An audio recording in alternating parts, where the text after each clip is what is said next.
Part 1. Tommy Tester. 1. People who move to New York always make the same mistake. They can't see the place. This is true of Manhattan, but even the outer boroughs, too, be it Flushing Meadows in Queens or Red Hook in Brooklyn. They come looking for magic, whether evil or good, and nothing will convince them it isn't here. This wasn't all bad, though. Some New Yorkers had learned how to make a living from this error in thinking. Charles Thomas Tester, for one. The morning of most importance began with a trip from Charles's apartment in Harlem. He'd been hired to make a delivery to a house out in Queens. He shared the crib in Harlem with his ailing father, Otis, a man who'd been dying ever since his wife of 21 years expired. They'd had one child, Charles Thomas, and even though he was 20 and exactly the age for independence, he played the role of dutiful son. Charles worked to support his dying dad. He hustled to provide food and shelter and a little extra to lay on a number from time to time. God knows he didn't make any more than that. A little after 8 o'clock a.m., he left the apartment in his gray flannel suit. The slacks were cuffed but scuffed, and the sleeves conspicuously short. Fine fabric, but frayed. This gave Charles a certain look, like a gentleman without a gentleman's bank account. He picked the brown leather brogues with nicked toes, then the seal-brown trooper hat instead of the fedora. The trooper hat's brim showed its age and wear, and this was good for his hustle, too. Last, he took the guitar case, essential to complete the look. He left the guitar itself at home with his bedridden father. Inside, he carried only a yellow book, not much larger than a pack of cards. As Charles Thomas Tester left the apartment on West 144th Street, he heard his father plucking at the strings in the back bedroom. The old man could spend half a day playing that instrument and singing along to the radio at his bedside. Charles expected to be back home before midday, his guitar case empty, and his wallet full. "Who's that writing?" his father sang, voice hoarse but the more lovely for it. "I said, who's that writing?" Before leaving, Charles sang back the last line of the chorus. "John the Revelator." He was embarrassed by his voice, not tuneful at all, at least when compared with his dad's. In the apartment, Charles Thomas Tester went by Charles, but on the street, everyone knew him as Tommy Tester, always carrying a guitar case. This wasn't because he aspired to be a musician. In fact, he could barely remember a handful of songs, and his singing voice might be described, kindly, as wobbly. His father, who'd made a living as a bricklayer, and his mother, who'd spent her life working as a domestic, had loved music. Dad played guitar, and Mother could really stroll on a piano. It was only natural that Tommy Tester ended up drawn to performing, the only tragedy being that he lacked talent. He thought of himself as an entertainer. There were others who would have called him a scammer, a swindler, a con, but he never thought of himself this way. No good charlatan ever did. In the clothes he'd picked, he sure looked the part of the dazzling, down-and-out musician. He was a man who drew notice and enjoyed it. He walked to the train station as if he were on his way to play a rent party alongside Willie the Lion Smith, and Tommy had played with Willie's band once. After a single song, Willie threw Tommy out, and yet Tommy toted that guitar case like the businessmen proudly carrying their briefcases off to work now. The streets of Harlem had gone haywire in 1924, with blacks arriving from the South and the West Indies. A crowded part of the city found itself with more folks to accommodate. Tommy Tester enjoyed all this just fine. Walking through Harlem first thing in the morning was like being a single drop of blood inside an enormous body that was waking up.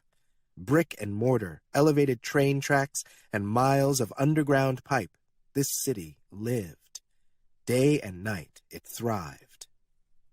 Tommy took up more room than most because of the guitar case. At the 143rd Street entrance, he had to lift the case over his head while climbing the stairs to the elevated track. The little yellow book inside thumped but didn't weigh much. He rode all the way down to 57th Street and there transferred for the Roosevelt Avenue Corona line of the BMT. It was his second time going out to Queens, the first being when he'd taken the special job that would be completed today. The farther Tommy Tester rode into Queens, the more conspicuous he became. Far fewer Negroes lived in Flushing than in Harlem. Tommy bumped his hat slightly lower on his head.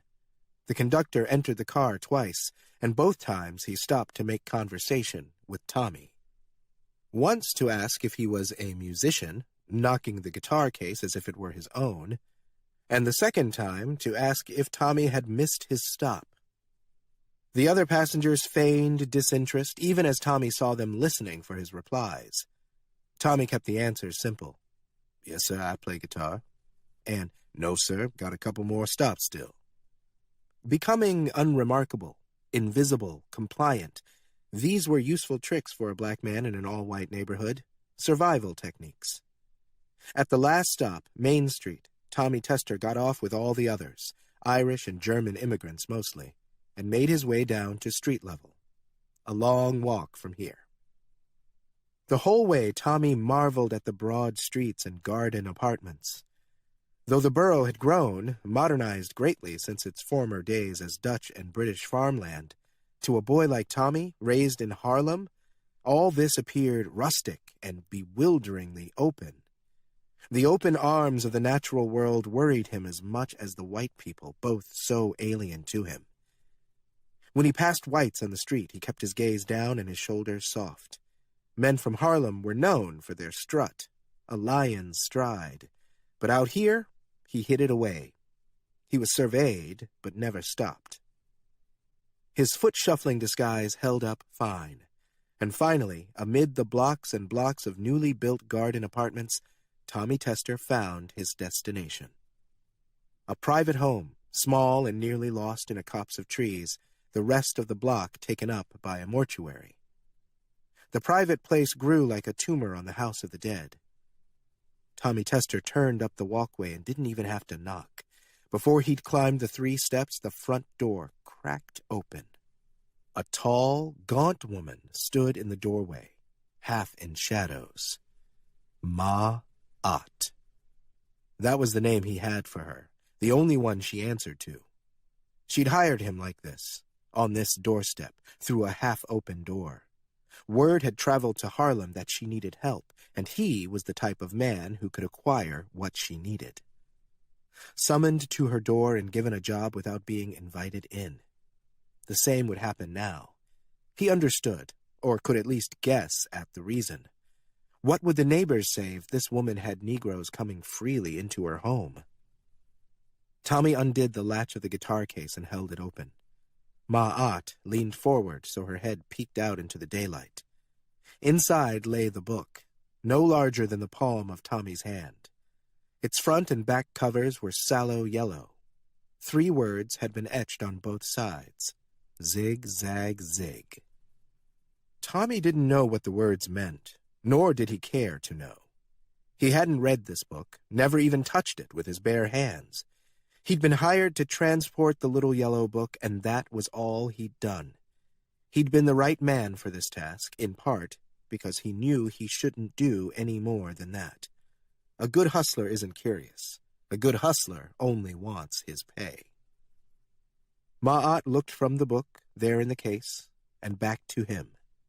She seemed slightly disappointed. "You weren't tempted to look inside?" she asked. "I charge more for that," Tommy said. She didn't find him funny. She sniffled once, that's all. Then she reached into the guitar case and slipped the book out. She moved so quickly the book hardly had a chance to catch even a single ray of sunlight. But still, as the book was pulled into the darkness of Ma Ott's home, a faint trail of smoke appeared in the air. Even glancing contact with daylight had set the book on fire. She slapped at the cover once, snuffing out the spark. "Where did you find it?" she asked. "There's a place in Harlem," Tommy said, his voice hushed. "It's called the Victoria Society.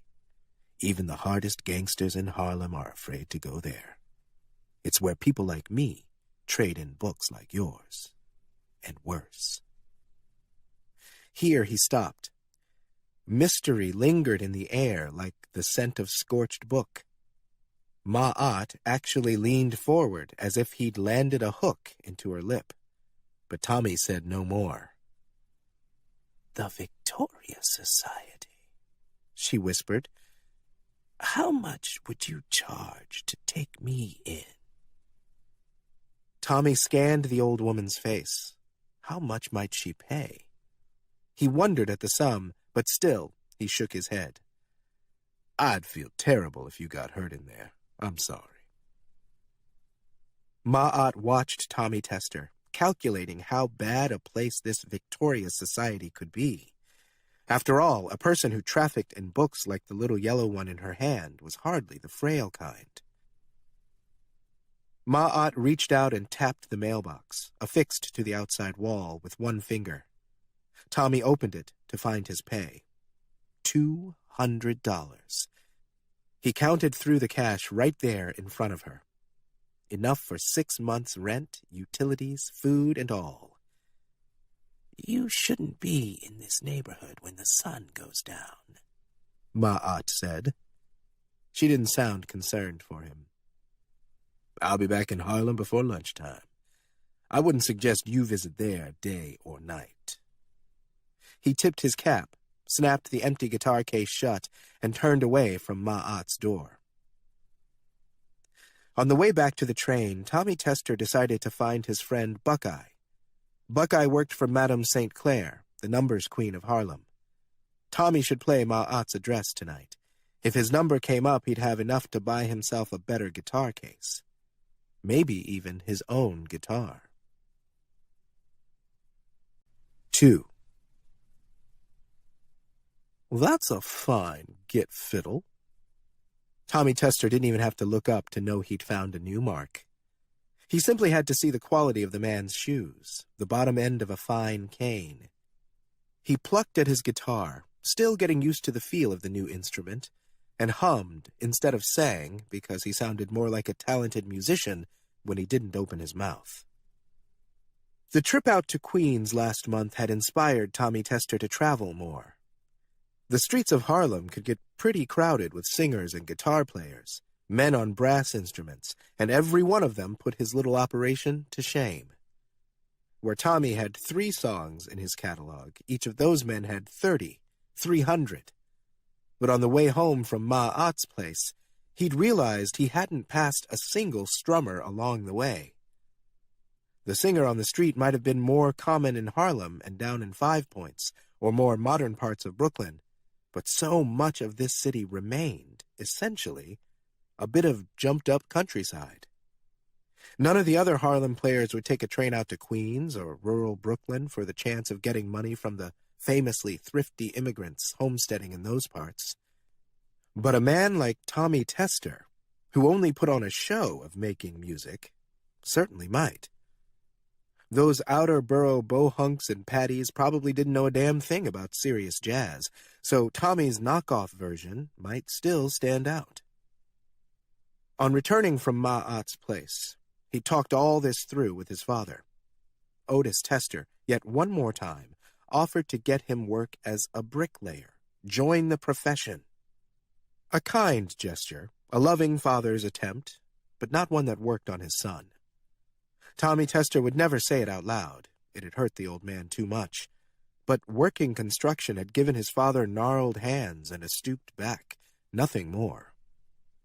Otis Tester had earned a Negro's wage, not a white man's, as was common in 1924. And even that money was withheld if the foreman sometimes wanted a bit more in his pocket. What was a Negro going to do? Complain to whom? There was a union, but Negroes weren't allowed to join. Less money and erratic pay were the job, just as surely as mixing the mortar when laborers didn't show up to do it. The companies that had hired Otis Tester, that had always assured him he was one of them, had filled his job the same day his body finally broke down. Otis, a proud man, had tried to instill a sense of duty in his only child, as had Tommy's mother. But the lesson Tommy Tester learned instead was that you better have a way to make your own money, because this world wasn't trying to make a Negro rich. As long as Tommy paid their rent and brought home food, how could his father complain? When he played Ma'at's number, it hit as he dreamed it would, and he bought a fine guitar and case. Now it was common for Tommy and Otis to spend their evenings playing harmonies well into the night. Tommy had even become moderately better with a tune. Tommy had decided against a return to Flushing, Queens, though. A hustler's premonition told him he didn't want to run into Ma'at again. After all, the book he'd given her had been missing one page, hadn't it? The very last page. Tommy Tester had done this with purpose. It rendered the tome useless, harmless. He'd done this because he knew exactly what he'd been hired to deliver, the supreme alphabet. He didn't have to read through it to be aware of its power. Tommy doubted very much the old woman wanted the little yellow book for casual reading. He hadn't touched the book with his bare hands and hadn't read a single word inside, but there were still ways to get the last sheet of parchment free safely. In fact, that page remained in Tommy's apartment, folded into a square, slipped right inside the body of the old guitar he always left with his father. Tommy had been warned not to read the pages, and he'd kept to that rule. His father had been the one to tear out the last sheet, and his father could not read. His illiteracy served as a safeguard. This is how you hustle the arcane. Skirt the rules, but don't break them. Today, Tommy Tester had come to the Reformed Church in Flatbush, Brooklyn, as far from home as Flushing and lacking an angry sorceress. He wore the same outfit as when he went to visit Ma'at, his trooper hat upside down at his feet. He'd set himself up in front of the church's iron-railed graveyard. A bit of theater in his choice, but the right kind of person would be drawn to this picture. The black jazz man in his frayed dignity singing softly at the burying ground. Tommy Tester knew 2 jazz songs and 1 bit of blues. He played the blues tune for 2 hours because it sounded more somber. He didn't bother with the words any longer, only the chords and a humming accompaniment. And then the old man with the fine shoes and the cane appeared. He listened quietly for a time before he spoke. "That's a fine git fiddle," the man finally said. And it was the term, git fiddle, that assured Tommy his hustle had worked. As simple as that. The old man wanted Tommy to know he could speak the language. Tommy played a few more chords and ended without flourish. Finally, he looked up to find the older man flushed, grinning. The man was round and short, and his hair blew out wildly like a dandelion's soft white blowball. His beard was coming in, bristly and gray. He didn't look like a wealthy man, but it was the well-off who could afford such a disguise. You had to be rich to risk looking broke. The shoes verified the man's wealth, though, and his cane, with a handle shaped like an animal head, cast in what looked like pure gold. "My name is Robert Suidam," the man said, then waited, as if the name alone should make Tommy Tester bow. "I am having a party at my home. You will play for my guests. Such dusky tunes will suit the mood." "You want me to sing?" Tommy asked. "You want to pay me to sing?" "Come to my home in 3 nights." Robert Suidam pointed toward Martens Street. The old man lived there in a mansion hidden within a disorder of trees. He promised Tommy $500 for the job. Otis Tester had never made more than $900 in a year. Suidam took out a billfold and handed Tommy $100, all $10 bills. "A retainer," Suidam said. Tommy set the guitar flat in its case and accepted the bills, turning them over. 1923 bills. Andrew Jackson appeared on the front. The image of Old Hickory didn't look directly at Tommy, but glanced aside as if catching sight of something just over Tommy Tester's right shoulder. "When you arrive at the house, you must say one word, and only this word, to gain entrance." Tommy stopped counting the money, folded it over twice, and slipped it into the inner pocket of his jacket. "I can't promise what will happen if you forget it," Suidam said, then paused to watch Tommy, assessing him. "Ashmodai," Suidam said. "That is the word. Let me hear you say it." "Ashmodai," Tommy repeated. Robert Suidam tapped the cane on the pavement twice and walked away. Tommy watched him go for 3 blocks before he picked up his hat and put it on. He clicked the guitar case shut. But before Tommy Tester took even one step toward the train station, he got gripped, hard, on the back of the neck. 2 white men appeared. One was tall and thin, the other tall and wide. Together they resembled the number 10.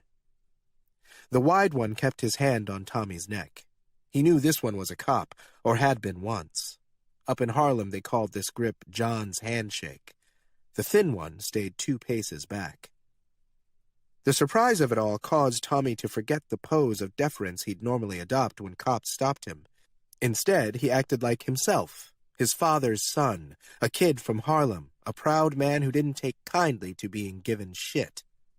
"You're coming on a little strong," he told the wide one. "And you're far from home," the wide one replied. "You don't know where I live," Tommy snapped back. The wide one reached into Tommy's coat and removed the $10 bills. "We saw you take these from the old man," he began. "That old man is part of an ongoing investigation, so this is evidence." He slipped the bills into his slacks and watched Tommy to gauge his reaction. "Police business," Tommy said coolly, and stopped thinking that the money had ever been his. The wide one pointed at the thin one. "He's police. I'm private." Tommy looked from the private detective to the cop. Tall and thin and lantern-jawed, his eyes dispassionate and surveying. "Malone," he finally offered. "And this is—" The wide one cut him off. "He doesn't need my name. He didn't need yours either." Malone looked exasperated. This strong-arm routine didn't seem like his style. Tommy Tester read both men quickly. The private detective had the bearing of a brute, while the other one, Malone, appeared too sensitive for a cop's job. Tommy considered that he'd stayed a few paces back to keep away from the private dick, not Tommy. "What's your business with Mr. Suidam?" the private detective asked. He pulled Tommy's hat off and looked inside as if there might be more money. "You like my music?" Tommy said. Then, calm enough now to remember the situation, he added another word, quickly. "Sir." "I heard your voice," the private detective said. "Nobody could enjoy that." Tommy Tester would have liked to argue the point, but even a corrupt, violent brute could be right sometimes. Robert Suidam wasn't paying $500 for Tommy's voice. For what, then? "Now, me and Detective Malone are going to keep strolling with Mr. Suidam, keeping him safe, and you're going to go back home. Isn't that right? Where's home?" "Harlem," Tommy offered. "Sir." "Of course it is," Malone said quietly. "Home to Harlem, then," the private detective added. He set the hat back on Tommy's head and gave Malone a quick, derisive glance. He turned in the direction where the old man had gone, and only then did Malone step any closer to Tommy. Standing this near, Tommy could sense a kind of sadness in the gaunt officer. His eyes suggested a man disappointed with the world. Tommy waited before reaching down for his guitar case. No sudden moves in front of even a sullen cop. Just because Malone wasn't as rough as the private detective didn't mean he was gentle. "Why did he give you that money?" Malone asked. "Why, really?" He asked, but seemed to doubt an honest answer would come. Instead, there was a set to his lips and a narrowness in his gaze that suggested he was probing for an answer to some other question. Tommy worried he'd mentioned the performance at Suidam's home in 3 nights. If they weren't happy about Tommy talking with Suidam on the street, how would they act upon learning he planned to visit the old man's home? Tommy lost $100 to the private detective, but he was damned if he'd give up the promise of $400 more. He decided to play a role that always worked on whites: the clueless Negro. "I can't say it, sir," Tommy began. "I's just a simple guitar man." Malone came close to smiling for the first time. "You're not simple," he said. Tommy watched Malone walk off to catch up with the private detective. He looked over his shoulder. "And you're right to stay out of Queens," Malone said. "That old woman isn't happy with what you did to her book." Malone walked off, and Tommy Tester remained there, feeling exposed, seen, in a way he'd never experienced. "You're a cop," Tommy called. "Can't you protect me?" Malone looked back once more. Guns and badges don't scare everyone. 3. Tommy's best friend Buckeye arrived in Harlem in 1920 when he was 16 years old. At 14, he'd left the tiny Caribbean island of Montserrat to work on the Panama Canal, and from Panama made his way to the United States, to Harlem. He arrived expecting to do the same work as he'd done on the canal, construction, but soon found out what Otis Tester had long known: Negroes had no protection. Buckeye broke an ankle at the age of 17 and found himself out of day labor for 2 months. When he was ready to return, the job had been filled, and besides that, the ankle never healed well. He couldn't be on it for long hours, couldn't tote much weight without it giving out. Soon he found his way to Madame St. Clair and her famous numbers game. She hired him because she needed men from the Caribbean, who knew and would be trusted by the recent West Indian immigrants. Madame St. Clair evolved in changing times, and because of this, she thrived. The regular kickbacks to local police also helped. Buckeye met Tommy Tester in this milieu. Tommy played a club where Buckeye made business. One evening, Buckeye sidled next to Tommy at the bar and asked where he'd learned to sing so badly. Did he take lessons, or was it a natural gift? They became fast friends. Now Tommy Tester led his father out of their building and down the block. He'd returned home from the encounter with Robert Suidam, with Malone and the private detective, and felt himself in need of a night out. It took time to convince Otis to step out. Otis never left the apartment, hardly left his bedroom. He'd become like a dog gone into the dark so he could die alone. But Tommy had different plans, or maybe he needed his father too much to let him go easily. Buckeye left an open invitation for Tommy at the Victoria Society. It was on 137th Street. The walk was a mere 7 blocks, but because of his father's health, it took them half an hour to arrive. The Victoria Society consisted of 3 modest rooms on the 2nd floor of an apartment building. It was a Caribbean social club. Down on the street, Tommy and Otis were back in Harlem. In the Victoria Society, they entered the British West Indies. The flags of every Caribbean nation were fixed to the walls of a long hallway. A much larger Union Jack hung at the far end. At the doorway to the warren of rooms, Tommy Tester had to give Buckeye's name 3 times. The greeter at the door remained unmoved until Tommy used Buckeye's given name, George Hurley. That worked like a spell. Tommy and Otis followed the greeter at a distance. One of the society's rooms was reserved for men playing card games or bones. The second showed men in lounge chairs, smoking and listening to music played at a respectable volume. And the third had card tables set out with tablecloths and chairs for meals. Buckeye had invited Tommy to the Victoria Society many times in the years since they'd made friends, but Tommy had never come until now. He felt a sting, like a slap, across his face. This was the place he'd described to Ma'at? The shorthand for a den of crime and sin? The place where Harlem's worst criminals were too afraid to go?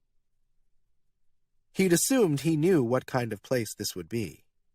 Buckeye ran numbers for the most famous female gangster in New York City, so why wouldn't the Victoria Society be like those legendary opium dens? Or had Tommy simply assumed terrible things about this wave of West Indian immigrants?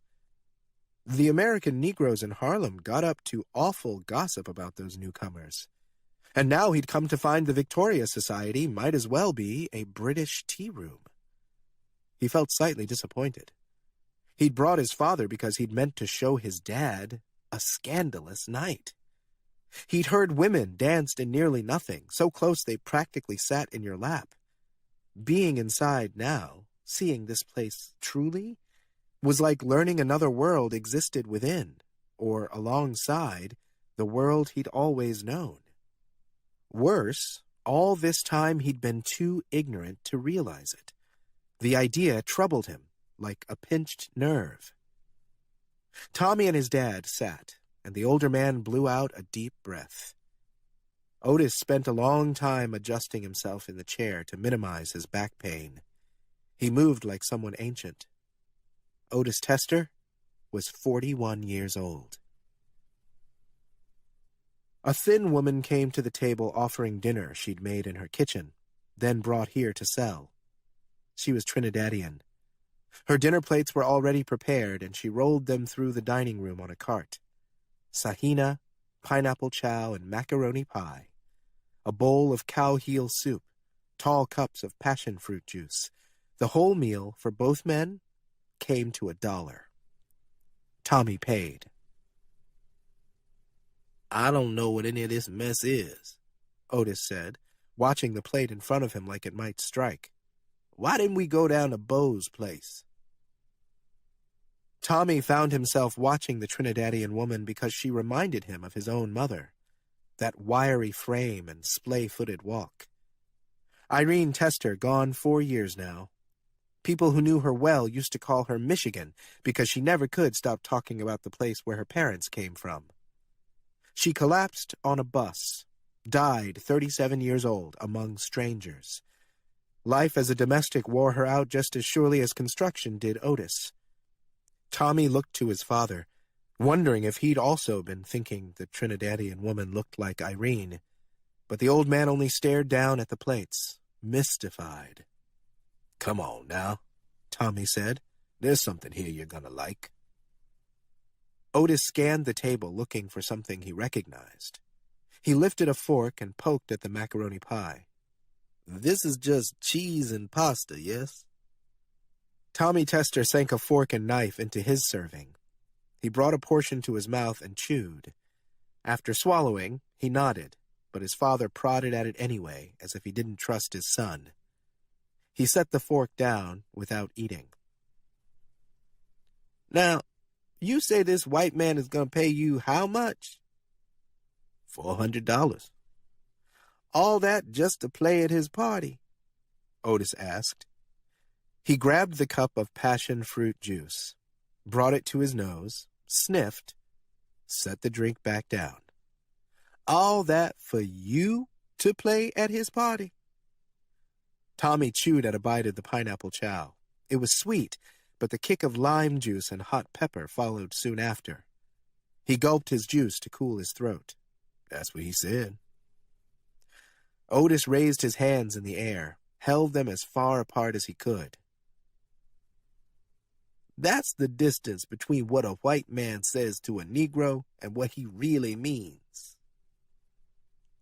Tommy knew this, of course. Hadn't he lived 20 years in America already? His whole hustle, entertainment, was predicated on the idea that people had ulterior motives for hiring him. When he dressed in those frayed clothes and played at the blues man or the jazz man or even the docile Negro, he knew the role bestowed a kind of power upon him. Give people what they expect, and you can take from them all that you need. They won't realize you've juiced them until they're dry. Ma'at had essentially paid him to deliver a worthless item, hadn't she? If he had to play the role of quasi-gangster to get paid, then so be it. He played the roles needed to enrich his bank account. But all this would sound criminal to Otis, or demeaning. The man had an outsized opinion of dignity. Nobility didn't pay well enough to make Tommy want the job. "I'll be real careful, Daddy." Otis Tester watched his son, quietly. The rest of the dining room grew louder as more tables filled, but a kind of quiet, a bubble of reserve, surrounded their table.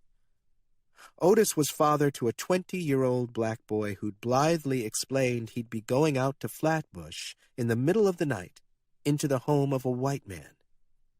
He might as well have told his father he planned to go wrestle a bear. "When I left Oklahoma City," Otis Tester said, "I rode on the railroads, hoboed all the way east." Not the first time, nor the 500th time Tommy Tester had heard this story. Tommy ate to keep from expressing his disappointment. Hadn't Otis heard the most vital detail? $400. "I avoided crossing Arkansas," Otis continued. "Whether you were Negro, white, or a red man, they were pretty rough on hoboing in Arkansas. They had chain gangs, you know. I went to East St. Louis, over to Evansville. I got taken off the train once in Decatur. I wasn't making a direct route here. I was real young, so I had the need to see much more than my final destination." Finally, Otis Tester ate the macaroni pie, as if storytelling had sparked his appetite. He took one bite, chewed cautiously, but after he swallowed the first, he chomped down 2 more. "Like I said, they took me off the train in Decatur, and that's when it turned out I had to use my head." Now he took the risk of a drink. The passion fruit juice clearly pleased him. He sipped slowly, then set the drink down. "I had to use this." Otis Tester unbuttoned the top 2 buttons of his shirt right there in the dining room.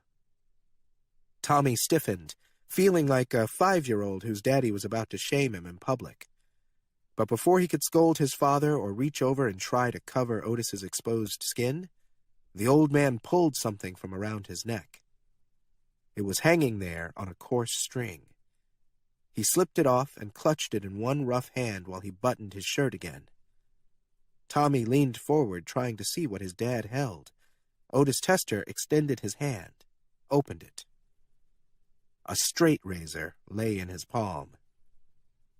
"I carried this with me the whole time I rode the trains," Otis said. "White man, Negro, or Red Indian was not gonna get an easy shot at me." He knocked one end of the razor on the table, loudly. "In Decatur, I made some people understand this," Otis said. Tommy looked from the razor to his father. All his life he'd known his dad and mom as pillars that solidly, stolidly held up the roof of Tommy's world. Reliable, supportive, but not particularly remarkable people.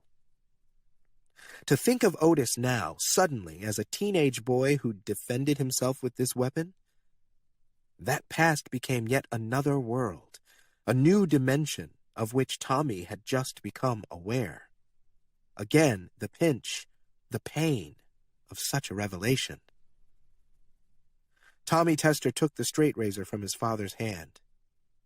When he did, he could see the man's thick fingers trembling. "You're a grown man, and I can't stop you from making your way," Otis said. "I wouldn't even want to. But you don't walk into that white man's house unarmed or unaware. Anything goes bad, you get out, and you get back to me." Tommy Tester nodded, but didn't speak. He simply couldn't right then. I don't care if you've got to spill blood to do it, but you get out of that house at the end of the job, and you get back to me. Otis meant to sound stern, determined, commanding, but Tommy realized he'd never before seen his father look so scared. You hear me? Otis asked. Yes, sir, Tommy finally said. They ate quietly, and when the food was done, they left the Victoria Society. Down a flight of stairs and back to Harlem. In 3 nights, Tommy would visit Robert Suydam's mansion. He understood the journey now as travel to another universe. No wonder his father felt fear. His son was about to go so far. Why'd you bring that razor with you tonight? Tommy said. I never knew you owned that thing. Told me you was taking me to that damn Victoria Society, Otis said, almost laughing. Thought I might need to stop at those Caribbeans Got Wild, but I think you and me was the most dangerous Negroes in the place. Tommy had one arm looped through his father's to help the old man walk. His other hand was in his slacks, clutching the weapon. If you're going to play at that party, Otis Tester said as they ambled back uptown, I've got one more song you should learn. It's old, but it's got something to it. You understand what I'm trying to tell you? The razor is one way I want to arm you. This song is the other. Your mother taught it to me. Conjure music. We'll practice for the next 3 days till you've got it. Yes, Pop, Tommy Tester said. Late night in Harlem on a Friday and the streets more full than at rush hour. Tommy Tester cherished the closeness to his father and to all the bodies on the sidewalks, in their cars, riding buses, perched on stoops. The traffic and human voices merged into a terrifying buzzing that seemed to lift Tommy and Otis, a song that accompanied them, carried them, all the way home. 4. 3 days had passed, and this was the 3rd night, and Tommy Tester left the safety of Harlem. He rode the same route out to Flatbush as he'd done when he met Robert Suydam, but now the journey felt more threatening because the sun was down. If he'd stood out among the train riders in the early morning, he might as well have been carrying a star in one hand rather than his guitar case now. Throughout the train car, people squinted at him. At 4 different times, white men asked him exactly where he was going. These weren't offers to help him get there. If he didn't have an exact location, Robert Suydam's mansion on Martense Street, he believed he would have been thrown off the train. Or under it. When he arrived at the station, he was trailed by 3 loud-talking young men. The loud talk concerned Tommy. Tommy tried his best not to listen to it because he knew they were trying to scare him. If he shouted back, turned to fight, that would be the end of the night. No money earned, just a trip to jail. The streets of Flatbush became less crowded, more residential, and the young men quickened their pace. Tommy wore his father's razor around his neck like an amulet, but even that wouldn't help against 3 men. By the time Tommy reached the grove of trees surrounding Suydam's house, the 3 young men were near enough that Tommy felt them at his heels. One walked so close the toes of one foot repeatedly kicked at the back of Tommy's guitar case. Tommy saw the mansion now, 2 stories and dimly lit, glowing from within the trees. If he'd been alone, he would have found the sight frightening, but because of his escorts, Tommy ran toward it. He crossed onto Robert Suydam's property. If he made it to the door, he might be let in before the white boys landed any blows. He didn't understand he was running until he was out of breath. When he looked back, the 3 young men no longer followed. They remained at the fence line of the property. Even stranger, they no longer watched him. Instead, they watched the Suydam home. They cowered before it. Tommy finally saw that these boys were younger than him, maybe 15 or 16, children. studying the Suidam home with fear. Relief played from Tommy's eyes to his heels. Tommy crouched, looking for a stone. He found one the size of a baseball and weighed it in his palm. He set down the guitar. He wanted to hit the biggest of the three young men. They still hadn't returned their gazes to him. It was as if the house had mesmerized them. No better moment than this to take aim. He made a wish that the rock take out one of their eyes. Then the door of the mansion opened. Barely a squeak behind Tommy, but enough to make all three boys literally hop. They bolted like kittens, wriggly and mewling. Behind Tommy there was a groan as someone stepped out the front door and onto the boards of the mansion's wraparound porch. "If you blind one of them, the police will be called." This wasn't said sternly, almost with amusement. Tommy Tester turned to find Robert Suidam coming down the steps, one hand out. Tommy gave him the rock, and Robert Suidam weighed it in his hand as Tommy had done. Rather than throwing it back into the dirt, he slipped the stone into the pocket of his coat. Now he looked at Tommy expectantly. The moment lingered. Suidam waited. Tommy took a full minute to remember the word he'd been instructed to use. "Ashmodai," Tommy finally said quietly. Robert Suidam nodded and turned and walked back up the porch steps. When he entered the mansion, he left the front door open for Tommy to follow. 5. The cloak of trees around the mansion did a great deal to hide its age, its infirmity, but inside there was no cover. The floorboards were old and poorly maintained. They looked splintered and parched. When Tommy entered the home, the entryway was lit by a single electric lamp, and he found the same in all three rooms on the first floor. This caused the edges of each room to lie in shadows, and it became difficult for Tommy to really understand the dimensions of each space, as if the mansion's interior was larger than its exterior. The smell of age, meaning undifferentiated time, had settled throughout the home, a musty odor, as if the winds of the present never blew through here.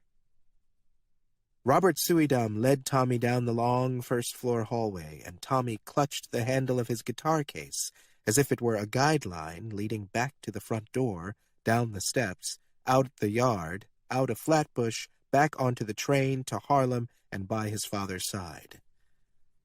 While they walked, the old man almost trotting, Tommy felt his guitar case jiggling as it had when the white boys had been kicking at it as they followed him.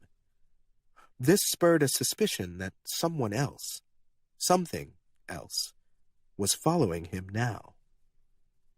Twice the case almost flew out of his grip, but Tommy couldn't make himself look back into the darkness of the long hall. Instead, he only followed faster. Suidam opened a set of double doors and entered a room so brightly lit, Tommy squinted as he followed. As soon as he was inside, Suidam pushed one of the doors shut, then the other. Just before he shut the second, Suidam peeked into the hall. Tommy felt, distinctly, there'd been another presence trailing behind him. Then Suidam actually spoke. A single mumbled word. A command? Before the old man shut door and locked it. Only then could Tommy turn to take in this room with its high ceilings. It had to be the size of the entire apartment Tommy and Otis shared. It might be larger. It had 3 towering walls of inset shelving, every one full of books. In addition to the books on the shelves, there were others spread across the floor, towers of tomes, stacked as high as Tommy's shoulder. "I've read them all," Suidam said, "and yet there's still so much I must learn."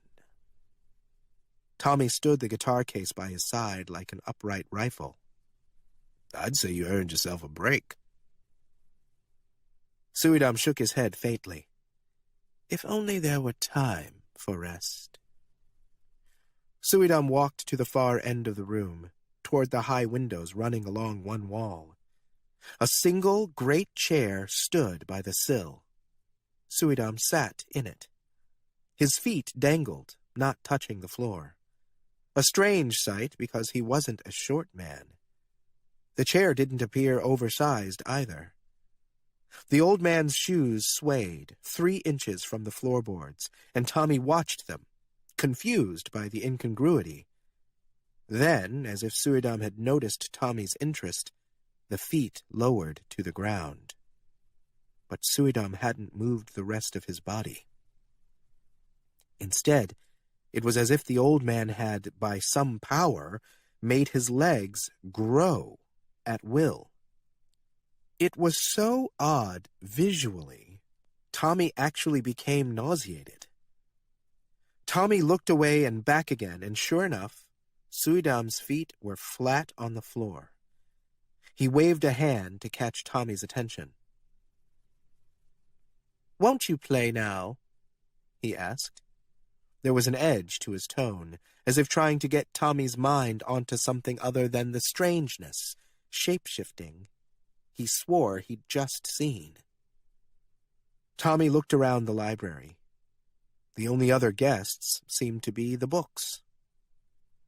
"The party is tomorrow night," Suidam said, "but I felt like meeting with you tonight first. You didn't think I was paying you that much money to play for one evening, did you?" "No, sir," Tommy said. "Whatever you like." He opened the guitar case and took out the instrument. He had, in fact, expected to be paid to play for one evening, because that's exactly what the man promised 3 days earlier. But a wealthy man's reality is remade at will. Suidam reached into a coat pocket and revealed a fold of bills so thick it choked down all of Tommy Tester's pride. Suidam set it on the windowsill, then grinned at Tommy. Tommy strummed and played as expected. The old man stared out the windows. Mercifully, the man wanted to talk more than he wanted Tommy to play. Tommy had only 4 songs in his repertoire, after all, including the one his father recently taught him. After playing for nearly 30 minutes, Tommy's fingers and shoulders, the small of his back, all ached terribly. He slowed his playing, strummed lightly, until he simply hummed in the cavernous old library. Finally, Suidam, who hadn't once looked away from the great windows, cleared his throat and spoke. "And it is my belief that an awful lore is not yet dead," he said. Suidam wasn't speaking to Tommy, just reciting something half-remembered. But Tommy, slightly dazed from the strangeness of this engagement, still responded. "I'm sorry, sir," he asked, and instantly regretted it. Robert Suidam turned away from the windows irritably and glared at Tommy as if he'd caught a burglar breaking into his home. Normally, when a white man gave Tommy this look, he had a series of useful defenses. Looking down at his feet abjectly often worked. A smile might sometimes do. Tommy tried the latter. "Well, what could you be grinning at?" Suidam demanded. A third option, considered in a panic, was to get his father's razor out and cut this old man's throat, take the money, and flee. But by now, well past 11, Tommy couldn't imagine making it to the train station. A Negro walking through this white neighborhood at damn near midnight? He might as well be Satan strolling through Eden. And if they found him with that wad of money, well, he'd be fortunate if the police were called. They might only beat him, then take him to jail. Much worse would happen if he got snatched by a mob. No razor then. He was, in essence, trapped here until morning. "I asked you something," Suidam said, "and when I speak, I expect a response." No good deflections left, so Tommy Tester raised his head and returned Suidam's gaze. Might as well try honesty.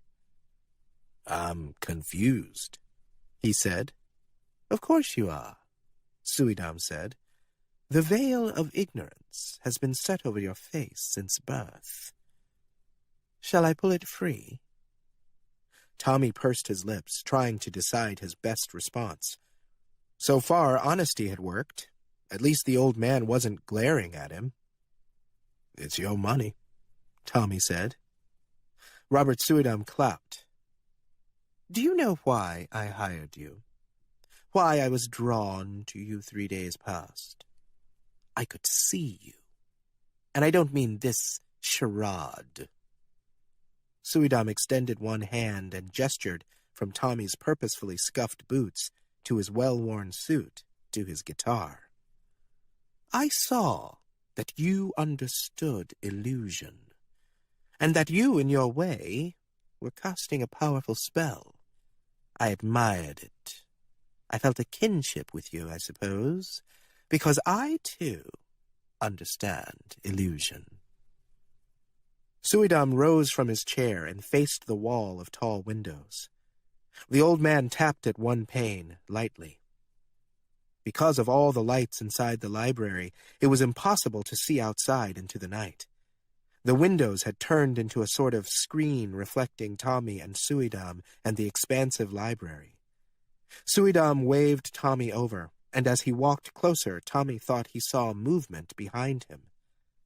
The reflected image of the library's double doors buckled twice, as if someone were in the hallway, trying to push them open. Tommy turned quickly, but the doors weren't moving now. Tommy couldn't make himself turn back to Suidam yet. "Your people," Robert Suidam began, "your people are forced to live in mazes of hybrid squalor. It's all sound and filth and spiritual putrescence." If anything could pull Tommy Tester's attention from the door, it would be this. He turned to Robert Suidam, expecting to find the man sneering, but the man had one hand on his belly, patting it gently. He looked up and to the right, like a man trying to remember a speech. "Policemen despair of order or reform, and seek rather to erect barriers, protecting the outside world from the contagion," he continued. Tommy held the neck of the guitar tightly. "You talking about Harlem?" The spell broke. "What?" Suidam said. "Oh, damn you! Why did you interrupt?" "I'm trying to understand what in the hell place you're talking about.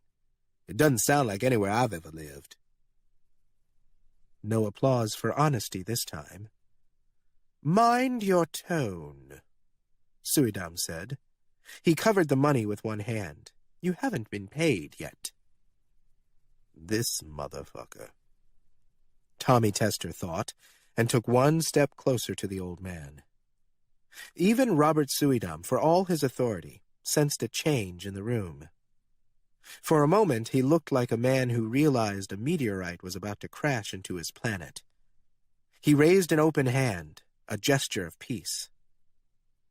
"Tomorrow night you'll be playing at my party," Suidam said, "and the guests will be men like you.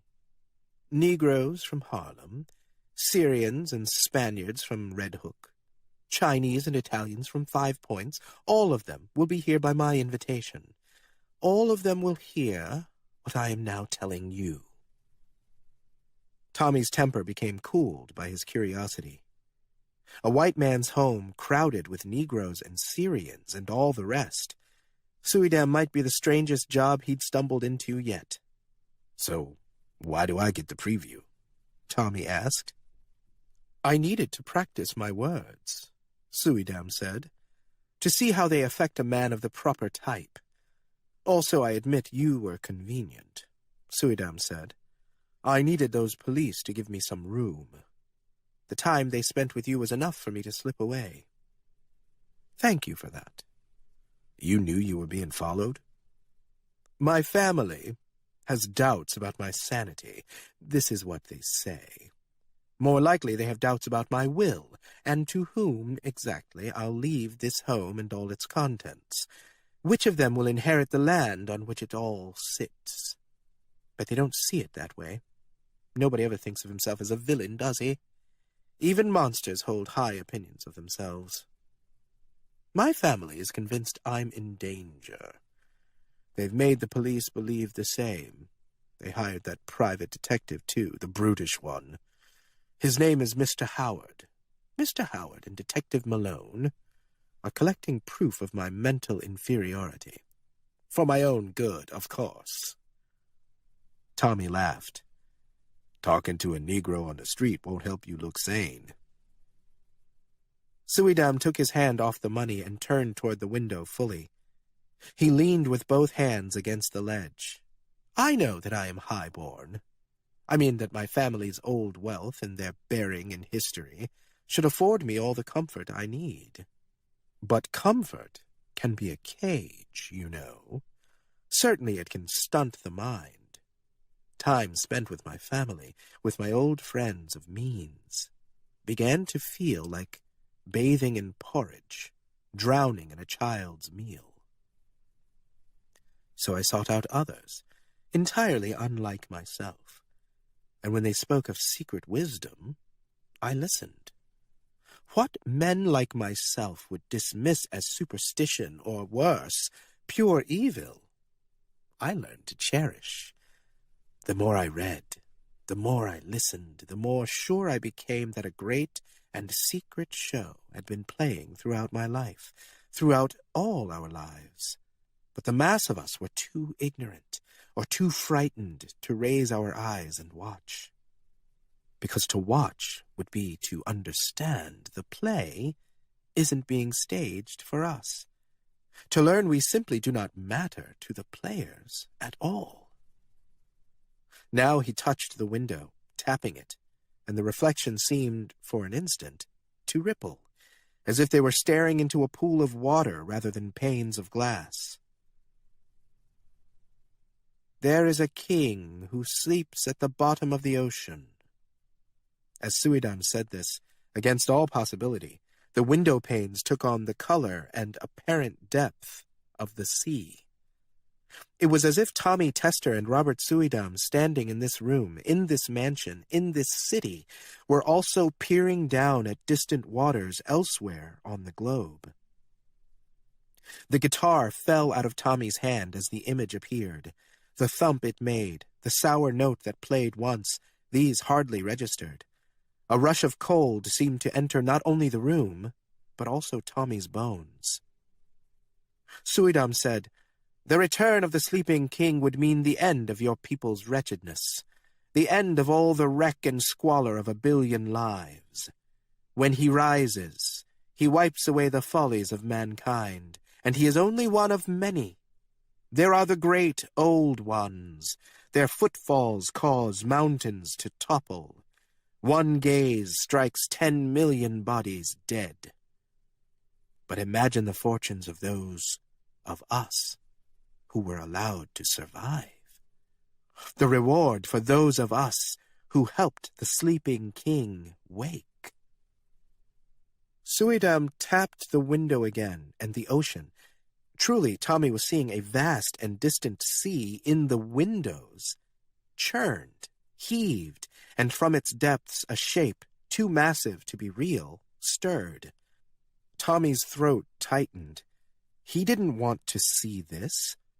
He thought he might shatter the wall of windows with his own hands if that thing in the sea depths became visible, distinct. But then the image shifted, the perspective rising, leaving the sea far below. They left the continents behind. Was it possible? They left the world. They rose into the night sky. It really seemed as if these two men in a house in Flatbush were now adrift in farthest space. Tommy Tester clutched at the windowsill for balance. "From here you might understand," Robert Suidam said quietly. But Tommy didn't understand. He only wanted desperately to be home. He let go of the windowsill, turned and picked up his guitar, and he ran across the library. He ran toward the locked library doors. Robert Suidam shouted after him, indecipherable words. Tommy barreled through the stacks of books on the floor, sent them flying. He wanted to be home with his father, damn the cost. If he'd stared out that window any longer, something terrible would have happened to his soul. For all his confidence about his hustle, he understood that Robert Suydam was playing with a more potent force. He reached the double doors of the library, and he opened them. And Malone, the police officer, stood in the hallway. Malone, with his service revolver pointed forward. "What?" Tommy said. "What?" Tommy clutched at the doorknob. In his other hand he held the guitar. He expected to die as soon as Malone pulled the trigger. Was this who'd been behind him when he first entered Suydam's home? Had Malone been the one kicking at his guitar? But then Tommy realized something strange about Malone, or about Malone's surroundings. While Tommy stood in the library of Robert Suydam's home, Malone stood in what looked to be the lobby of an apartment building, and most certainly not the hallway of Robert Suydam's estate. What the hell was going on? It was as if the two locations, mansion and tenement lobby, had been stitched together by a haphazard tailor, Tommy Tester and Detective Malone facing each other because of a bad splice in reality's fabric. And actually both men looked mystified. In a moment, Robert Suydam, breathless, reached the library doors and threw them shut. Then he slapped Tommy Tester in the face. "What did you see?" Suydam shouted. "Tell me!" "I don't understand," Tommy said quietly. "Was it him?" Suydam yelled. He reached into the pocket of his coat, pulled out the stone he'd taken from Tommy. He raised it, intending to break open Tommy Tester's skull. "Did the king see you?" "The cop," Tommy said, almost breathless. "The skinny one." Suydam held the stone high for 2 moments more. "Malone?" Then he lowered the rock. "Only Malone," he said quietly to himself. "I don't understand where I've ended up," Tommy said. Suydam breathed deeply, swallowing. "We can't leave this room yet," he explained. "Not till morning." If Tommy looked baffled, it's because he was baffled. If we tried to open that door again, the results would be even stranger than what you've just seen, and potentially more dangerous. Tommy looked back at the doors. His forehead went cold. "Malone was standing in the hallway. But it wasn't your hallway out there." "I believe you," Suydam said. "But believe me, it could have been worse. You might have opened that door and encountered—" Suydam moved himself in between Tommy and the doors and stayed there the rest of the night. 6. Charles Thomas Tester left Robert Suydam's home at 7 the next morning. When the sun rose, when they could peek outside the windows and see the streets of Flatbush again, that's when Suydam said it was safe to open the library doors. Before then, all through the night, Suydam explained his home had been outside. The term, the idea, seemed commonplace to the old man, but Tester had a terrible time understanding. The mansion had been outside? But of course it was. Where else could a mansion be? This hadn't been the old man's meaning, though. Finally, Suydam described it this way. Imagine a strip of medical tape with the adhesive gum on one side. Then a tiny ball of cloth is dropped onto the center of that tape. My library is that ball of cloth in what we call normal time and space. It is affixed to one place, one plane. But then imagine crumpling the adhesive tape tight in your fist. That ball of cloth now touches not just one surface, but many. In this way, my library travels beyond human perceptions, human limitations of space, and even time. Those are meaningless strictures on a cosmic scale. Tonight, we traveled quite far, though it seemed to you we were always in Flatbush. We weren't. We went to the shadow-haunted outside. One of the places we traveled was the threshold of the sleeping king, his resting place at the bottom of the sea. We were so close that with some effort I might have reached out and touched his face, seen his great eyes open. But last night was not the proper time. Not quite. When you ran to the library doors and breached them, I feared my years of planning had failed because of one panicked Negro. But we enjoyed some luck instead. All you saw was the cadaverous detective, Malone. There'd been much more like this, for hours. Suidam rattling off names, or rather entities, as effortlessly as the preachers who crowded certain Harlem street corners. But Tommy focused on the idea of the blip of cloth lost inside the ball of medical tape. This concrete image made the impossible easier to grasp. Hadn't he seen an ocean through the windows? Hadn't he witnessed the planet from the vantage point of the stars? Hadn't Malone been on the other side of the double doors, looking desperate and bewildered? Throughout the night, Robert Suidam returned to this sleeping king. Like the planet revolves around the sun. The sleeping king. At some point, Suidam called this being by another name, his true name, but Tommy Tester could never recall it. Or perhaps his mind chose to forget. When the sun rose, Robert Suidam concluded with one final piece of wisdom. He retrieved the stone from his pocket again. This time he pressed the rock into Tommy's palm. How much did this stone matter to you, to your existence, before you picked it up to use it on those boys who followed you? That's how little humanity's silly struggles matter to the sleeping king. When he returns, all the petty human evils, such as the ones visited on your people, will be swept away by his mighty hand. Isn't that marvelous? And what will become of those of us who are left, the ones who helped him? Think of the rewards. I know you're a man who believes in such things, and you're smart enough to make sure they come to you. Then Suidam handed over $200 and walked Tester out of his home. Tommy remained on the porch long after Robert Suidam shut the door. A bright morning in Flatbush, that's what Tommy saw. But he had a tough time walking down the steps and down the tree-lined path and out to the sidewalk. He kept expecting he'd set one foot off the porch and fall right into an ocean where the sleeping king waited. And why couldn't this happen? That's what paralyzed him. If all the rest could be true, then why not so much else? Finally, the feel of the rolled bills in his hand returned him to the porch. He looked down at the money and told himself this was enough. $200 would support Tommy and Otis for almost half a year. Go back to Harlem now and never return. Robert Suidam would never find him because he'd never told the old man where he lived. Whatever Suidam had planned meant less than nothing to him. Let the old man have his magic. Otis and Tommy would spend the night at the Victoria Society, talking and eating well. He would make it back to his father as he promised.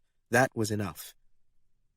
Tommy squeezed the bills once more, then dropped the roll into the sound hole of his guitar. It fell with a gratifying thump. He slipped the guitar back into the case and one hand into his coat pocket. The stone Suidam had returned to him rested inside. Instead of dropping the rock back into the dirt, Tommy took it with him. Eventually he'd spend his money, but the stone would serve as a souvenir of the night he'd been outside. On the train back to Harlem, Tommy didn't notice anyone else, and if they noticed him, he was unaware. The conductor made no small talk this time. Maybe Tester cut an odd figure. A Negro in worn clothes with a guitar at his feet and his attention focused on a stone in his hand. He must have looked feeble-minded, and thus unthreatening, and thus invisible. 7. Harlem. Only away for a night, but he'd missed the company. The bodies close to his on the street, Boys running through traffic before the streetlights turned, on their way to school and daring each other to be bold. As he descended the stairs from the station, he smiled for the first time since he'd left Suidam's mansion.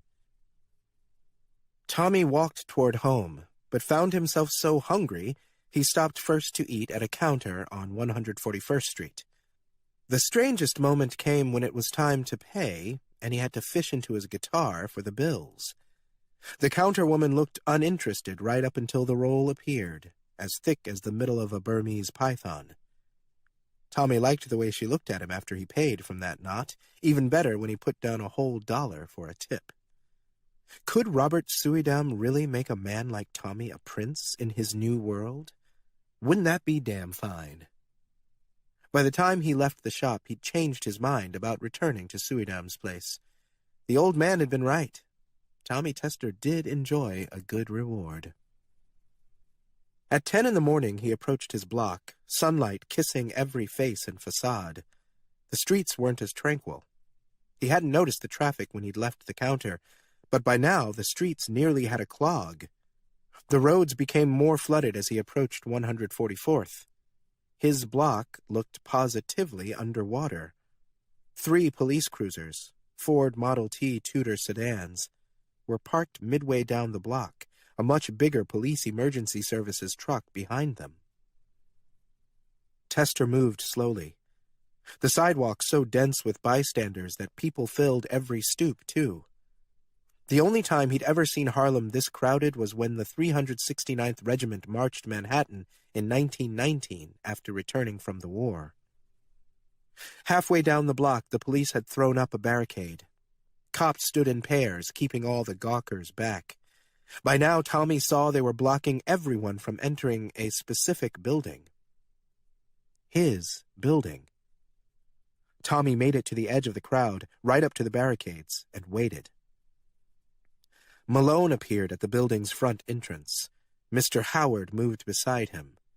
They came down the steps at the same pace, with the same gait, and for a moment Mr. Howard became Detective Malone's shadow. 2 more police, in uniform, came out seconds later and shook hands with both men. Then Malone looked up and found Tommy instantly, as if he'd been sensitive to Tester's scent. He pointed, and the 2 patrolmen ran to the barricade. The first grabbed Tester's neck, just as Mr. Howard had done when they first met in Brooklyn, and the other patrolman grabbed another Negro who happened to be standing there. They led both men around the barricade to Malone. "Not that one," Malone said, pointing at the second man. The patrolman looked slightly abashed, but then routinely went through the other Negro's pockets. When nothing illegal was discovered, he pushed the man back toward the crowd. No words had been shared between the 2. When the man reached the crowd again, he simply turned, like the others, to watch what they'd do to Charles Thomas Tester. "Your father's dead," Malone said.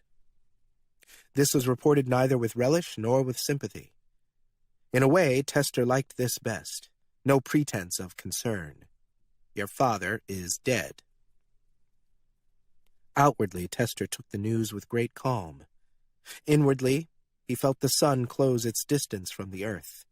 It came near enough to melt the great majority of Tommy's internal organs. A fire ran through his body, but he couldn't show it. He couldn't open his mouth to ask what happened to Otis, because he'd forgotten he had a mouth. He stood there, as blank as a stone.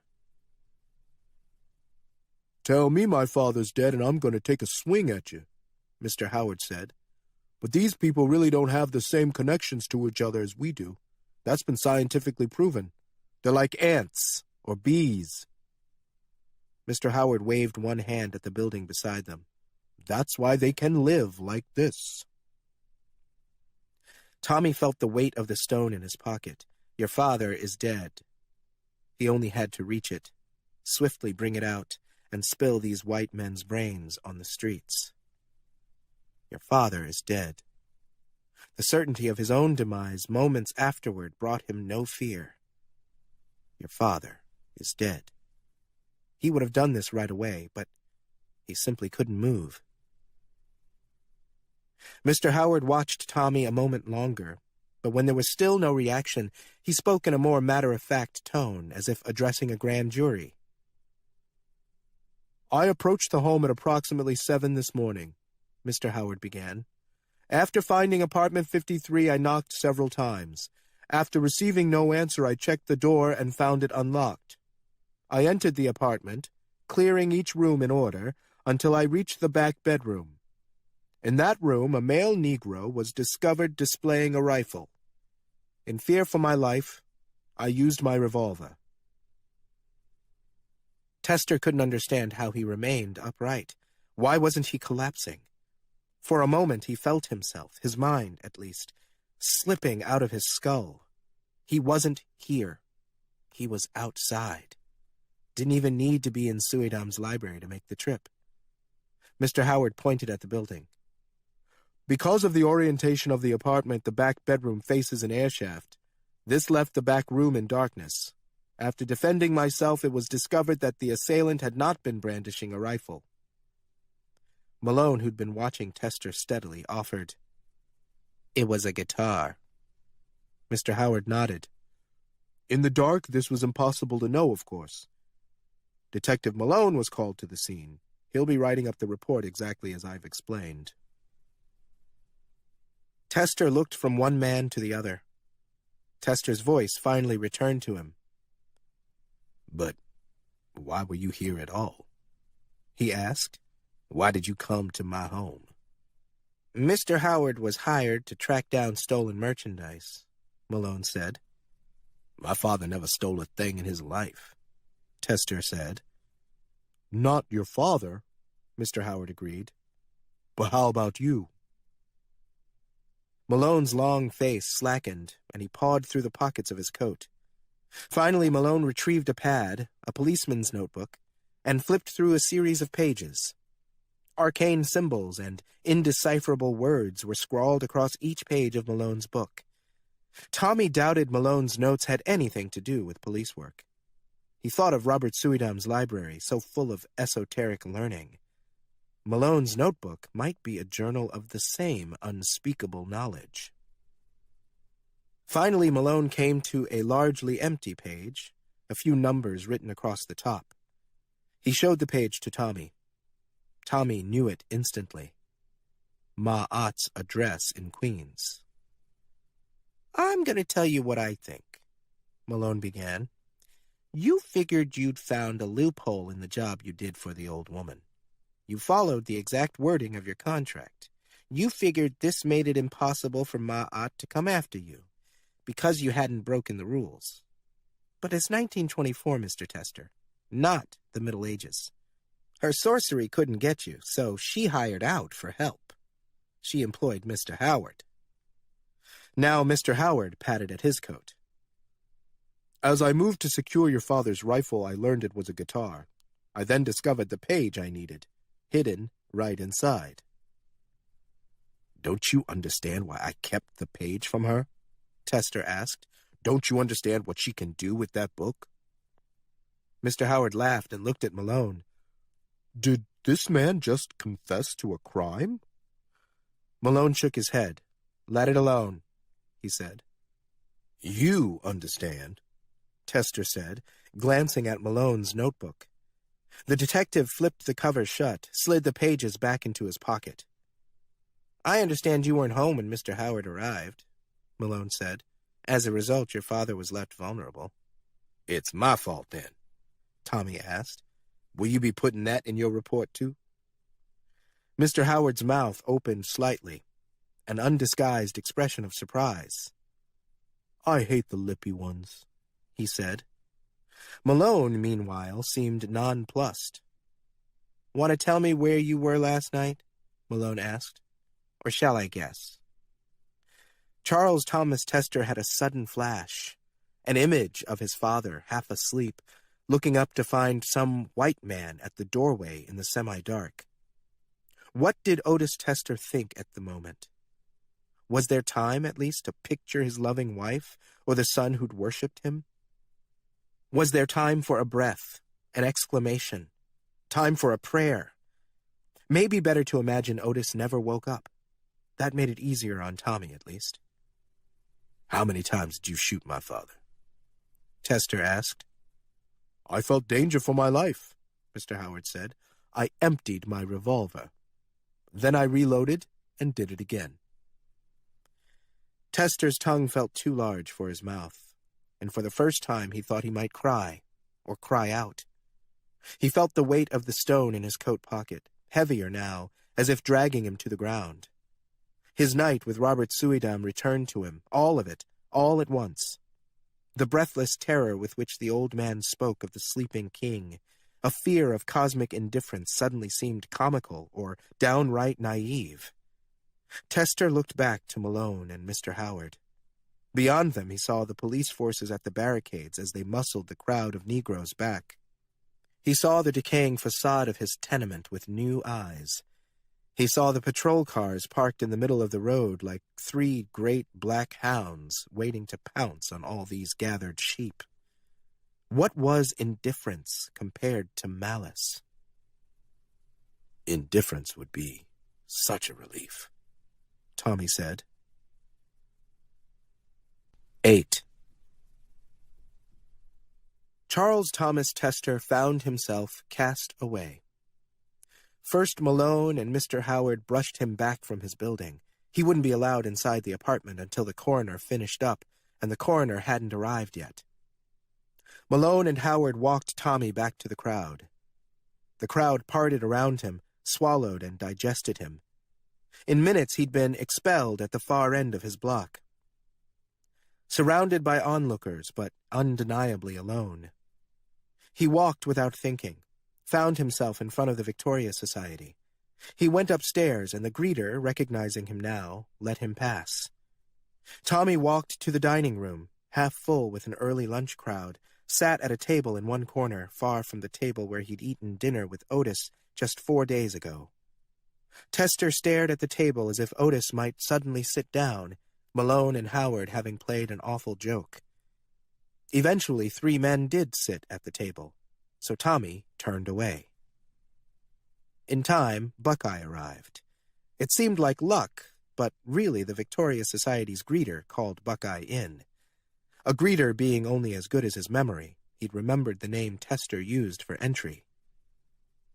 Before Buckeye sat with Tester, he checked in at other tables, took numbers from those who wanted to play, and paid off one heavy-set man whose number hit yesterday.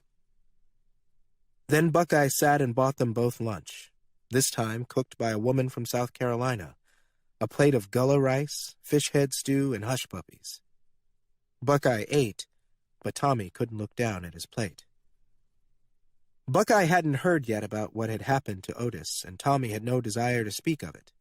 Still, the news, the horror of it, felt as if it wanted to leap out of his throat, an unclean spirit wanting to make itself known. To prevent himself from talking about his father's murder, he spoke of Robert Suydam instead.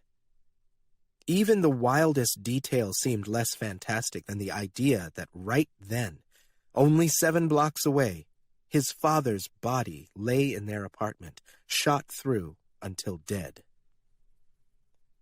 Though Tommy told Buckeye everything, he kept returning to 3 words in particular. The sleeping king, the sleeping king, the sleeping king. Finally, he put food into his mouth, not because he felt hungry, but because he couldn't think of any other way to shut himself up. He must sound mad. By this point, Buckeye had stopped eating. He watched his boyhood friend quietly, narrowed his eyes. "When I worked on the canal," Buckeye said. "You remember, I told you I was there for a year. When I worked on that canal, we had boys from all over the world. All of us brought our stories with us. You know how people do. And no matter how hard you work, men always make time to tell their stories. Well, we had some boys from far as Fiji and Rarotonga, Tahiti too. I couldn't understand the boys from Tahiti. They spoke that French. But the Fiji boys, 2 brothers, I swear they said what you've been saying, the sleeping king. Yeah, them Fiji boys said it more than once. But they had another name for him, too. I can't remember just now. Couldn't hardly pronounce it if I tried. The sleeping king is dead but dreaming, That's what they said. Now what in the hell does that mean? Those weren't my favorite stories. I kept my distance from those boys. You're not planning to fly out to Fiji, are you? Buckeye laughed, but it was forced. How could his friend from Harlem come up with the same story as two brothers from Fiji, especially when both died during the construction of the Panama Canal? How could such things be? Tommy, if he'd been listening, might have laughed along, but he stood, took his guitar, and ran out the dining room, just like that. His case slapped the food off 2 different tables, and the men cursed Tommy's back as he fled the Victoria Society. Tommy made toward the elevated train that would take him from Harlem to Flatbush. Hours ago, he'd considered never returning to Robert Suidam's mansion, but now, where else could he go? The party wouldn't start for 8 more hours. So Tester paid his train fare and waited on the station platform. Fiji must be damn far from Harlem.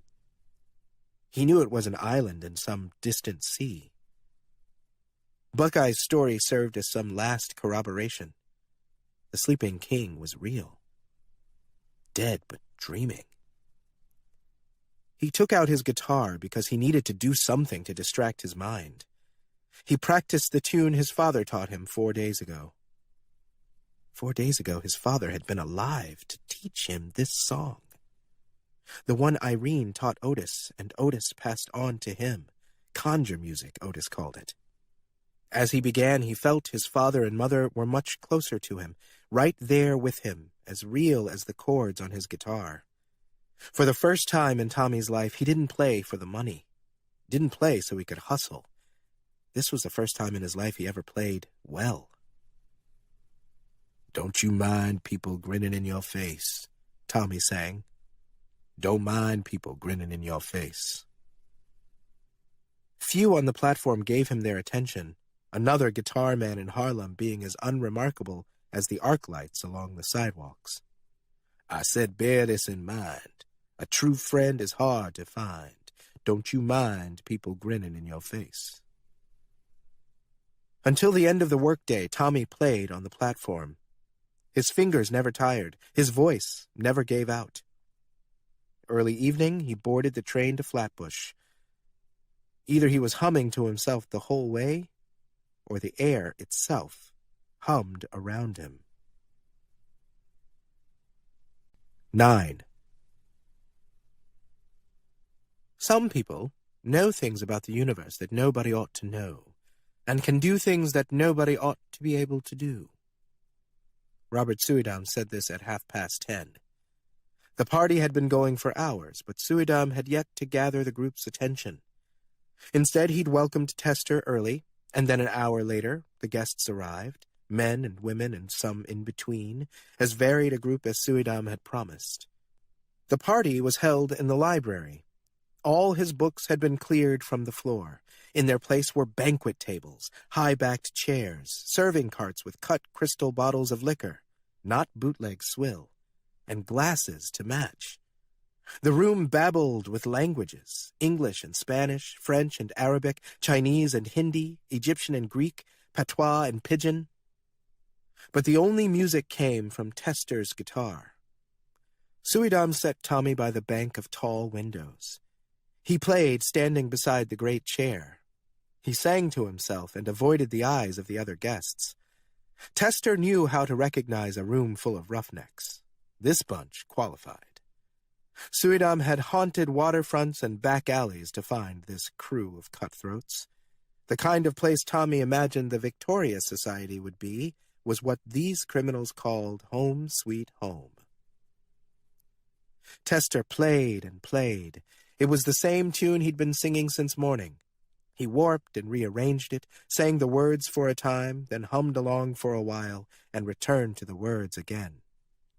You know they'll grin in your face, Tester sang softly. They'll jump you up and down. Just as soon as your back is turned, they'll be trying to crush you down.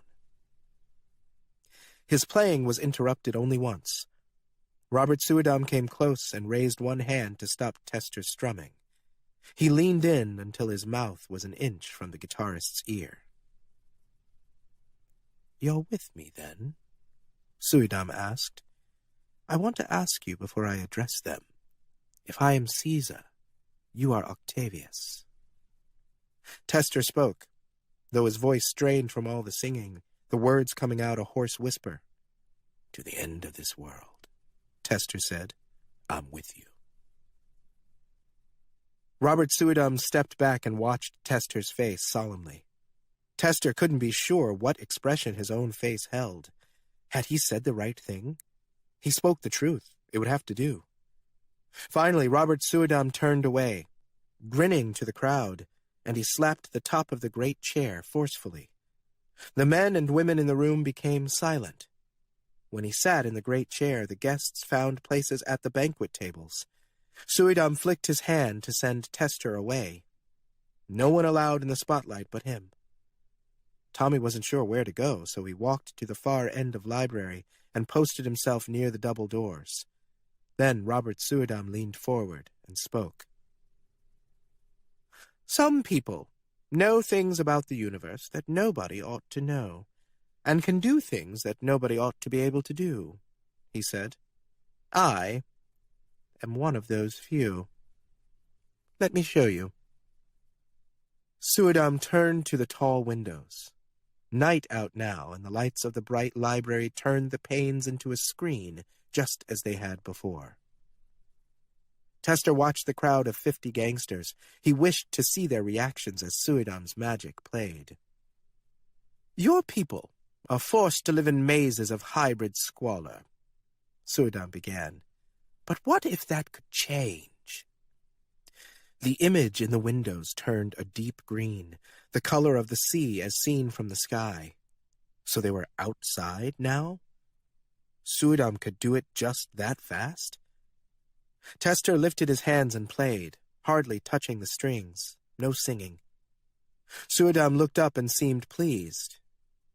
He played the conjure music, quietly.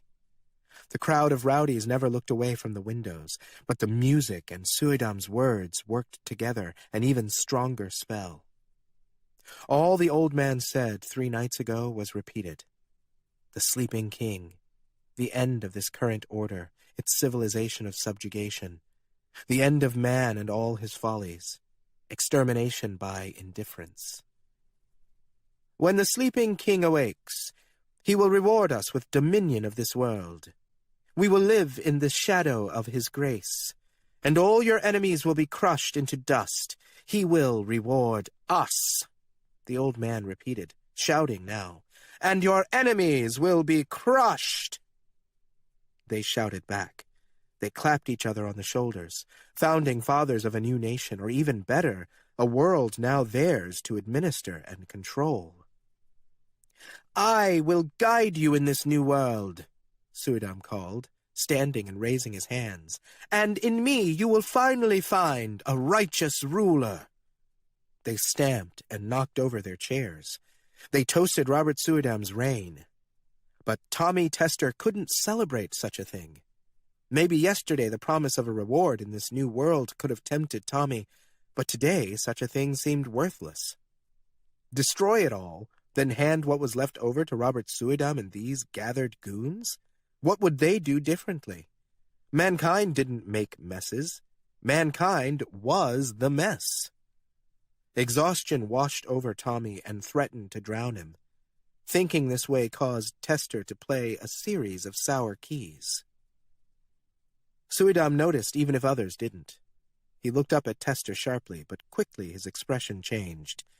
His annoyance shifted to surprise as he saw Tester raise the expensive guitar and bring the body down against the floor. Shattered. Tester turned to the library's closed double doors.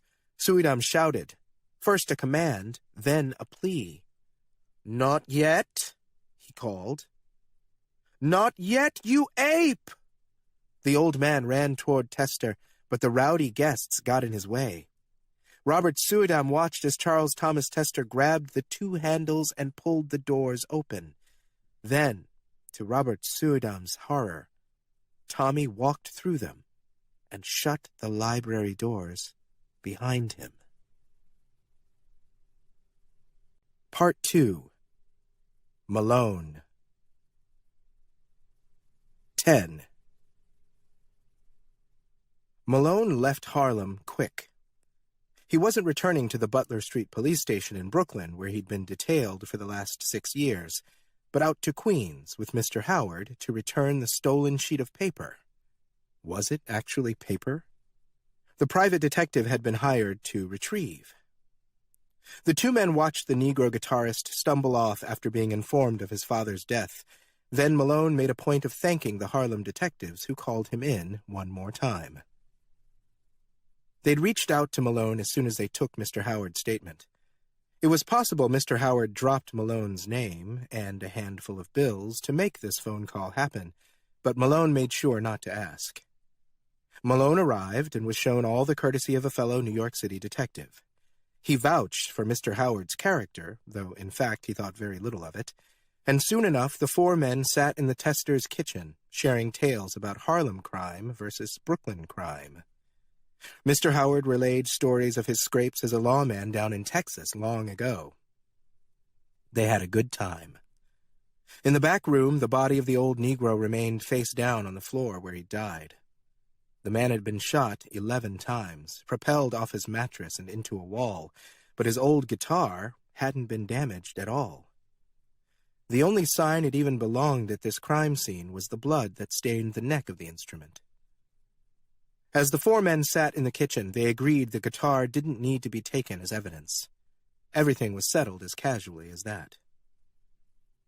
Now Malone and Mr. Howard made for the 143rd Street entrance. They found themselves on the same train platform where the Negro, son of the deceased, stood playing his guitar. Even Mr. Howard seemed troubled by the reappearance, so the two men waited at the southern end of the platform. The Negro guitarist never opened his eyes while he performed. Malone couldn't guess the man was headed back to Suydam's mansion for a party that night. If he'd known, he would have followed him, rather than take the trip out to Ma'at's home. Malone and Mr. Howard never spoke on the train ride out to Queens, and on the walk, their conversation remained clipped. Neither liked the other. They worked together because both had been called in on the Suydam affair. Not that they were making much progress. Malone secretly felt a certain sympathy for Robert Suydam and disgust for a family working so hard to manufacture some pretense for separating the old man from his wealth. If Suydam wanted to spend his money and time seeking the more Orphic knowledge of the world, what business was it to them? Perhaps Malone felt special sympathy because he, too, had a certain sensitivity. Ever since childhood, he'd felt sure there was more to this world than what we touch, or taste, or see. His time as a detective made him surer of this. Hidden motivations, spectral meanings, a certain subset of crime always offered such things. Most of the time his job allowed him to see petty desperation and conniving, but on occasion he bore witness to clues in a greater mystery. For instance, the enigma waiting behind the front door of a cottage in Flushing, Queens. As he and Mr. Howard approached the place, anxiety assaulted Detective Malone. He became rigid, even as Mr. Howard seemed at ease. As they approached the front door of Ma'at's home, the air became muggy and charged. While Malone pulled at his collar and cleared his throat, Mr. Howard remained roundly ignorant. He seemed to be in a good mood, like an enormous dog, gleeful and wild. Mr. Howard reached the door, and instead of knocking, he kicked. The door shook, and Malone trembled too. Be careful there, he wanted to warn, but Mr. Howard wasn't the sort to heed or heal. As the sound of footsteps approached, Malone swept a hand through his hair and touched at his collar. Mr. Howard simply kicked the door again. He turned back to Malone, shook his head when he saw Malone looking stricken.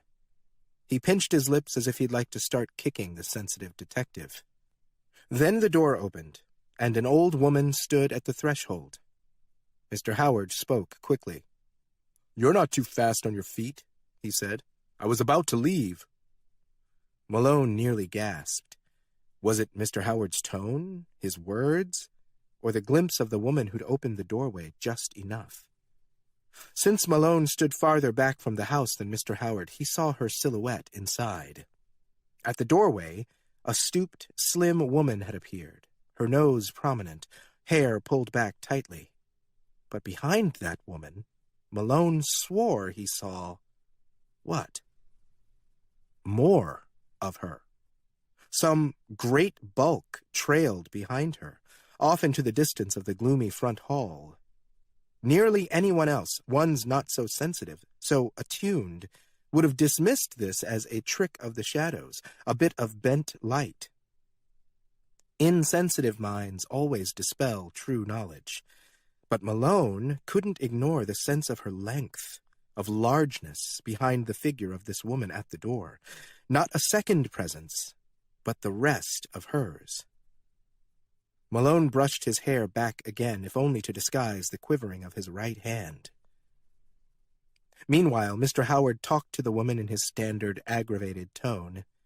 But as he spoke, the woman looked over Mr. Howard's shoulder. When Malone met her gaze, she grinned. Mr. Howard reached into his coat and revealed the folded sheet of paper. Malone hadn't asked to see the page this entire time.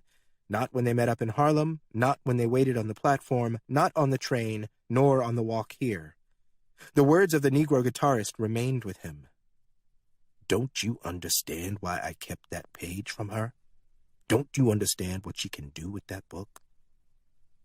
What did the Negro know? This question made him join Mr. Howard on his trip. Curiosity had cursed him since youth. The square of parchment paper came out of Mr. Howard's pocket, and as soon as sunlight touched it, a faint trace of smoke appeared in the air.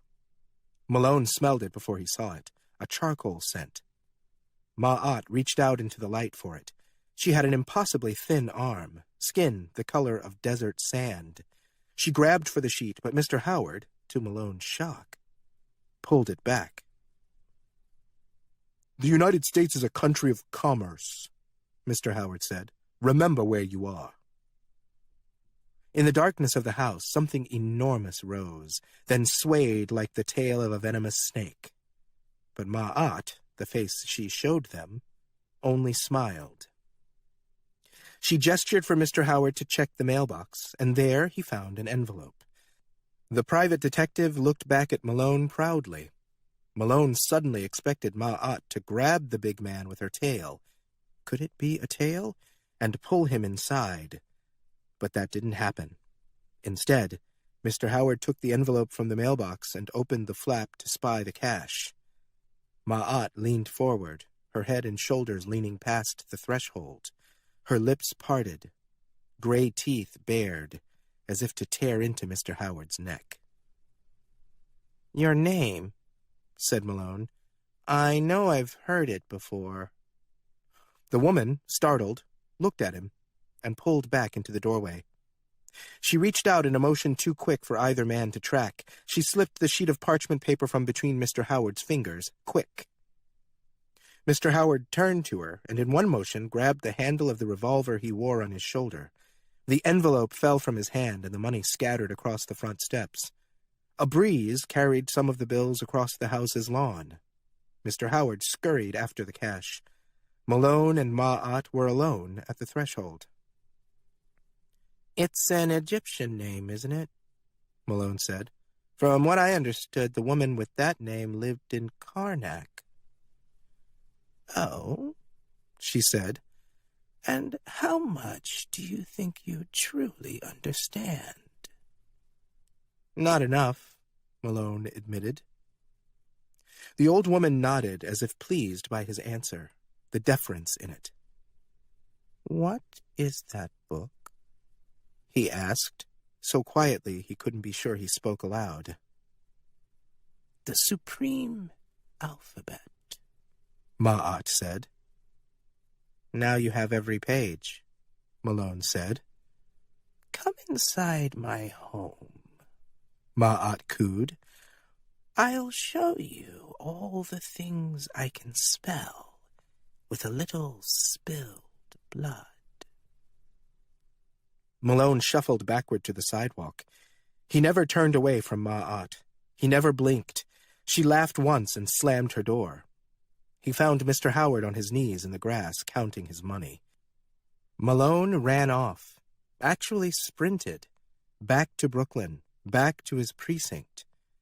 Mr. Howard shouted something, but Malone didn't listen, couldn't hear over the sound of his own panicked breathing. Malone never expected he returned to Ma'at's home again, but he was wrong. He'd be back one more time, but by then it would be too late. 11. The Suidam case came to a close, at least for those litigious relatives. A court date was set, and Suidam appeared before the judge, acting as his own legal counsel. The lawyers of the extended family argued that Suidam had become erratic and senile, but Suidam explained he'd become engrossed in his education, the learning a man disdains in his 20s but yearns for in his 60s. There's no better student than one who's reached retirement age. The judge, a man in his 60s, found this suggestion flattering and true. As secondary proof of Suidam's decline, the family's lawyers brought affidavits from 10 of his neighbors in Flatbush, proclaiming the odd hours and odder characters coming in and out of Suidam's mansion. One night, it was attested, he'd entertained a swarthy army in his home. But Suidam explained this away as well. His learning had been in the fields of religion and myth, and New York offered the rare bounty of citizens from 50 different nations, 100 backward tribes, many recent arrivals to the United States. Who better to interview about the beliefs of their people? He wasn't a madman, but an amateur anthropologist. If he was too old to travel the world anymore, well, New York brought the world to him. Malone attended the trial each day, and when Suidam explained his esoteric interests, he felt affection for the old man. In the entire courtroom, Malone felt sure, only Suidam contained a soul as sensitive as his own, as aware of the greater mysteries. In the end, the judge admitted Suidam's actions and his company might give any member of discreet society pause, but that hardly constituted reason to have the man committed to a hospital or stripped of his means. Suidam won out the day, sent his family and their lawyers slinking. Mr. Howard had been in the courtroom to offer testimony, but once the case was decided, the family no longer needed him. He made plans to return to Texas. He and Malone shared no tearful goodbyes. A handshake was all, and good riddance. Malone's superiors returned him to regular duties in Brooklyn, and it was this return to his usual routine that, oddly, brought Malone back into contact with Robert Suidam. It had to, with Malone's work on the illegal immigrant beat.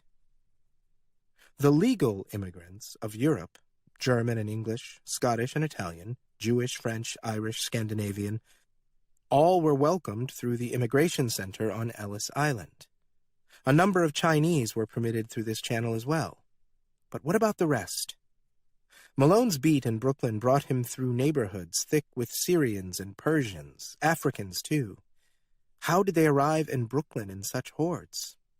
There were other, less famous ports for such immigrants, of course, but there was also a third channel, the illegal routes known only to human smugglers.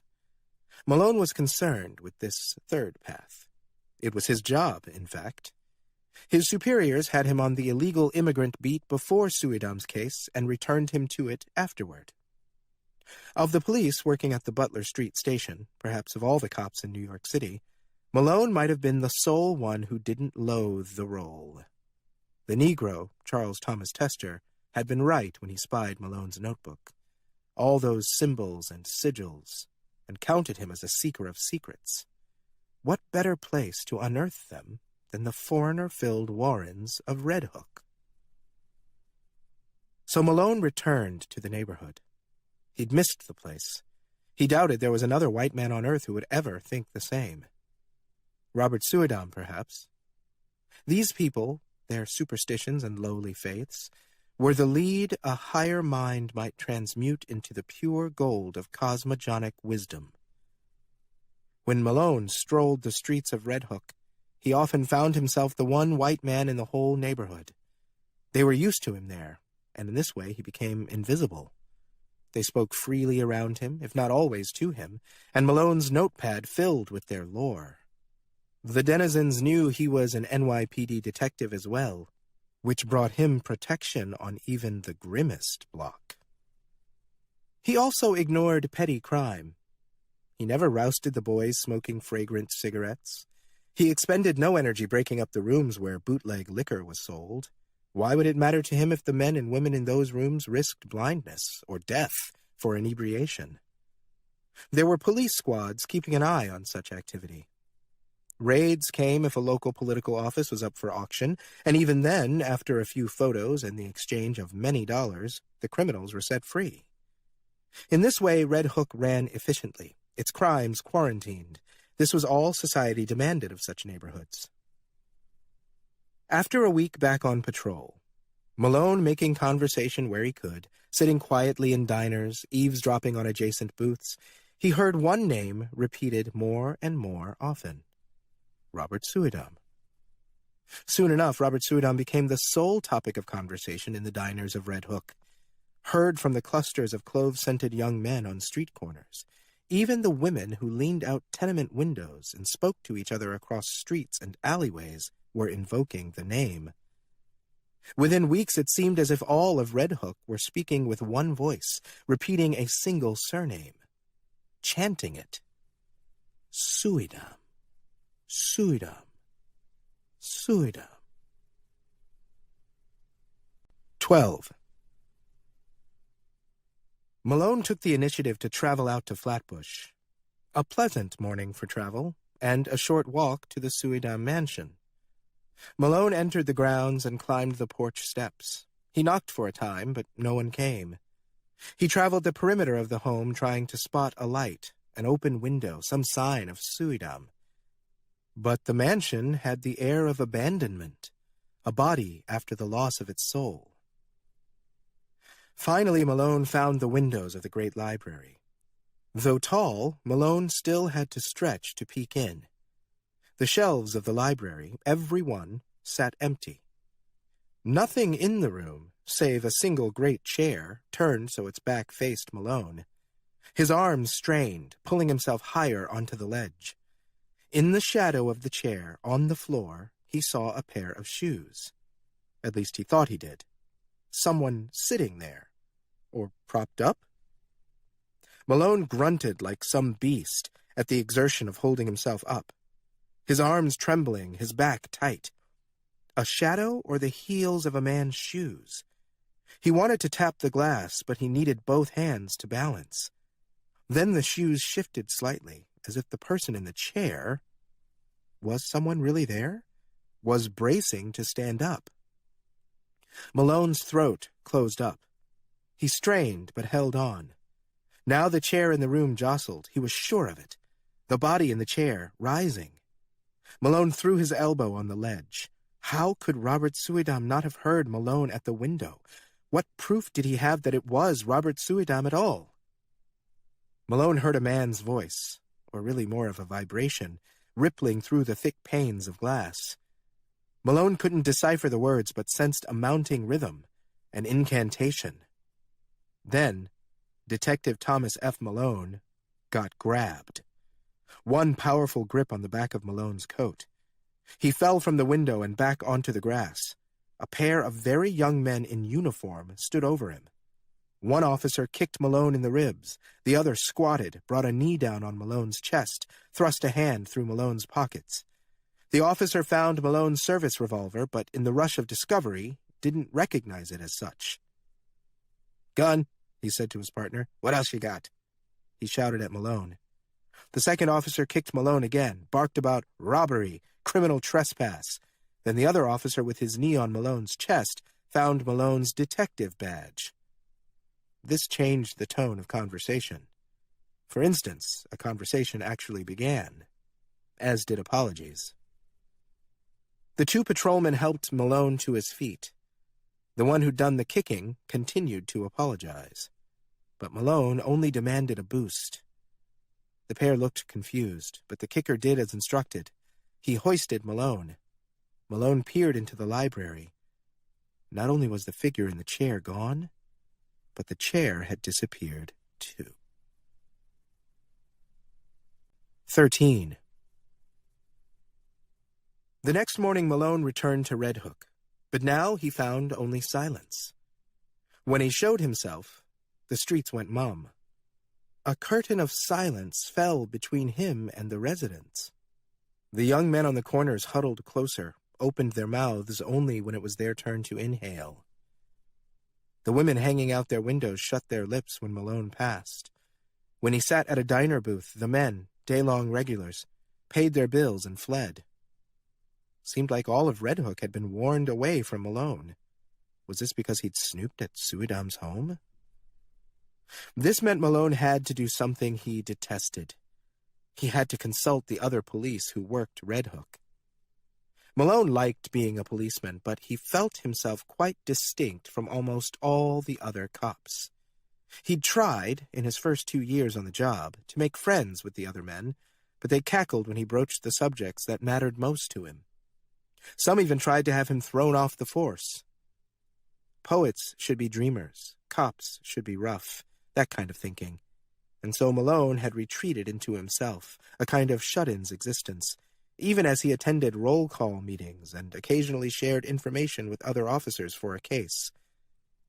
But after the denizens of Red Hook so clearly turned on him, Malone made his way back to the Butler Street station.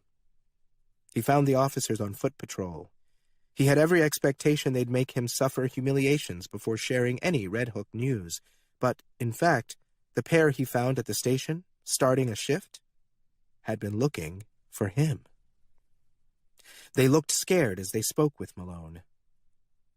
Robert Suidam had taken over 3 tenement buildings on Parker Place, one of the blocks facing the squalid seafront. Had he bought the buildings? Malone asked. And even if so, how could he take ownership so quickly?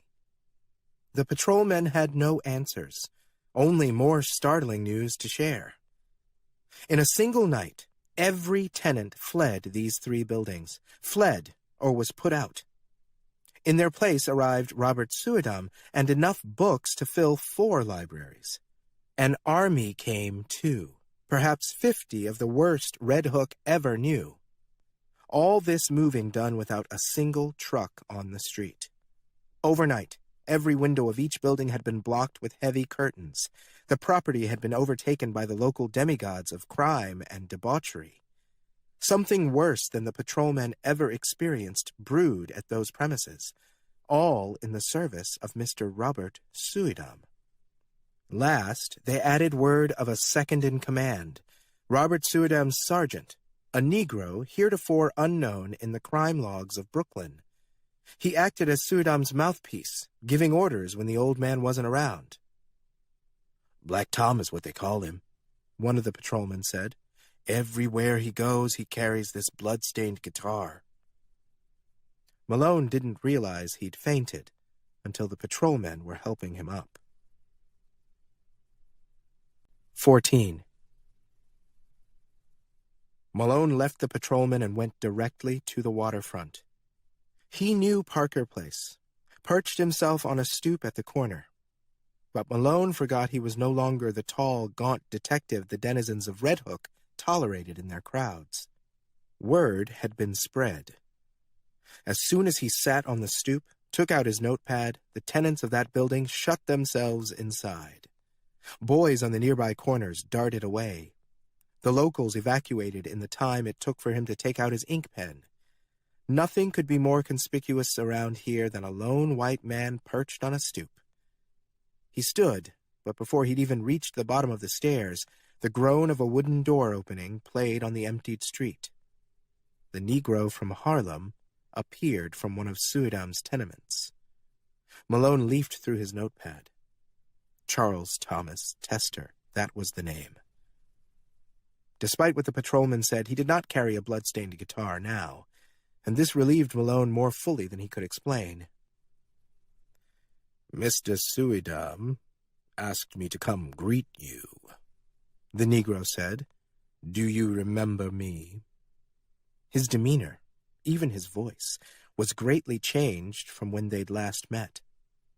The Negro spoke with open disdain and returned Malone's stare so directly that it was Malone who looked away. "Your father," Malone said. "Have you buried him yet?" "They wouldn't release the body," the Negro said. "Not until the investigation is completed." "It must be cleared by now," Malone said. He looked down and realized he held the pen out like a weapon. He did not lower his hand. "I stopped trying," the Negro said. Malone began to speak, but the Negro talked over him. "Mr. Suidam wants you and the other members of the police to know that he has moved to this neighborhood permanently.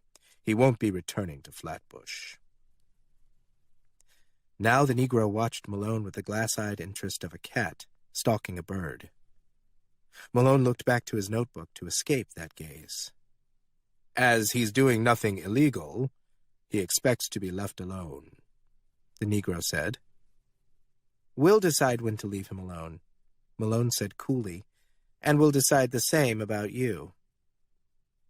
There were faces in every window, in every building, on this block and the next, watching both men. Malone felt it important to assert his role, his position, for the benefit of the onlookers, if not himself. "Charles Thomas Tester," Malone said. "That's your name. And you belong in Harlem, not Red Hook." "They call me something else now," the Negro said, "and my birth name has no more power over me. It died with my daddy." "Black Tom? You expect me to call you that?"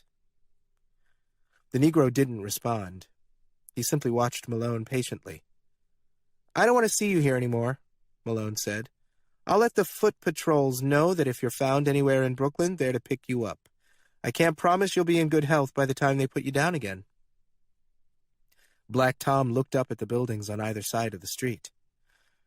"Mr. Suidam is in need of a book that can only be found in Queens," he said, ignoring the detective's threat. "I'm headed out there right now." "I told you where you're allowed to be," Malone tried, but his voice faltered. "You shouldn't be here when I get back," Black Tom said. What happened next was inexplicable, difficult to even remember. Black Tom did something. Malone heard something. A low tone suddenly played loudly, as if Black Tom had hummed a drone note inside Malone's skull. The detective's eyes lost focus. Malone became dizzy from the sound, and he lost his footing. He fell onto the nearby stoop as if he'd been slapped. His stomach seized. He was about to throw up. Then a tremendous breeze sent Malone's hat off his head. The hat tumbled down Parker Place as if trying to escape. When Malone's eyes finally focused, he was alone on the street. Black Tom had disappeared. Malone tried to stand, but couldn't. He had to lower his head between his knees and breathe slowly for a count of 50. When he looked up again, a young woman hung out the third-floor window of the tenement across the street, watching Malone. "What happened?" Malone shouted. He could stand now, think. He clutched his head, patted his body, checking if he'd been shot or stabbed. He hadn't. His service revolver remained in his shoulder holster, though the metal felt warmer than it should. "What did you see?" Malone shouted at the young woman. She answered, but Malone didn't understand the language. The young woman continued, shouting, really, the words flowing faster but never becoming clear. Why hadn't he ever learned how to speak with these people? Malone ran from the block, sprinted back to the Butler Street station, stopping only to retrieve his hat. He commandeered a patrolman and a patrol car. Black Tom told him exactly where he was going, taunted him with the knowledge. Back to Queens for a special book. 15. When they reached Flushing, Malone leaned out the door of the Model T, 1 foot on the running board, even as the patrolman went top speed, 45 miles per hour. Malone kept one hand on his hat so it wouldn't fly off, the other on the door so he wouldn't fly out. But when they reached Ma'at's block, They found it impossible to continue farther in the patrol car. The streets and sidewalks were too crowded. The morning when they'd put up barricades on 144th Street, the hordes of Harlem had swarmed. Now, instead of black faces, he saw white faces, but the numbers were nearly the same. The patrolman beeped, shouted for folks to move, but it was like yelling at snow to shovel itself. Malone jumped from the car, pushed into the crowd, men and women bunched so closely together they seemed to be working against him. Malone shouted. He was a detective, but his voice had a desperate tone. And worse, it didn't matter to the crowd. They acted as if under a spell. What held their gaze? When he broke through the ring of gawkers, he had the urge to cover his eyes. Instead, he fell into a stupor, exactly like the rest of the crowd. How? He muttered. Only a week ago he'd been at this address. He met Ma'at at the threshold of her home. Mr. Howard had been on his knees counting his money, and now it seemed Ma'at was gone. Her entire cottage, too. The walls, the roof, the windows, the little mailbox that hung by the front door. Gone. The front lawn, too. All of it had been pulled up out of the ground like weeds. Nothing remained but the house's sewage and water pipes. They peeked out of the soil like a partially unearthed skeleton. The plot resembled an open grave.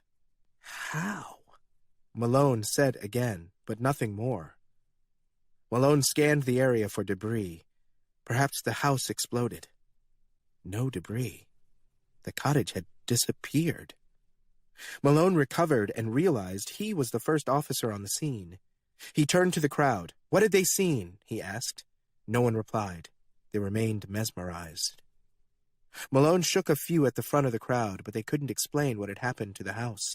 Instead, each one related a series of sensations, dizziness, nausea, a strange low note playing inside their heads. Most had been in their homes, not out watching the old woman's place when these sensations struck. What drew them out to the street were one woman's screams. Which woman? Malone asked, but none could identify her now. More police arrived, as well as the fire department, and the crowd was dispersed. As people wandered, one woman approached Malone. It had been her who screamed. She saw the whole event.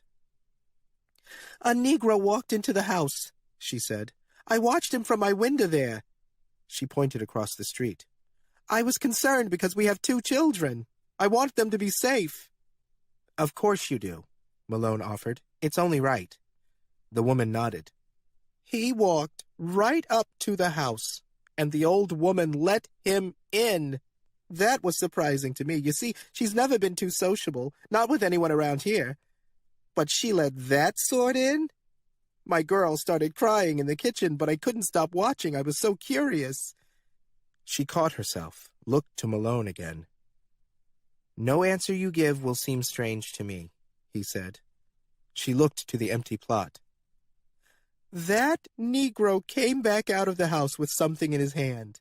He tucked it into his coat. Then he walked back to the sidewalk, looked at the house, just watching it. Maybe he wasn't just watching. I saw him from behind. Then the front door opened. I mean, all the way. And that old woman was right there, and she was shouting at the man. She came right out onto the front steps, and I actually stepped back from the curtain myself. I had never seen that woman, not for a second, outside her home. Isn't that strange? But it's true. She had everything delivered for years. Then she's outside. She must have been angry. That's what I thought. She came down the stairs to put that Negro straight." Now, I don't know how else to put this next part, so I'm going to say it like I saw it, right? She stepped outside, and the Negro stood there, patient as you please, and then it was like a door opened. You see, right there where the funeral home gate touches her property? Something opened right there. I say a door, but I don't mean a real door. Like a hole or a pocket, and inside that pocket it was empty, black. I don't know how else to say it. Like the sky at night, but without any stars.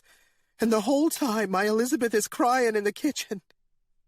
The woman dropped her head, closed her eyes, and held one hand over them.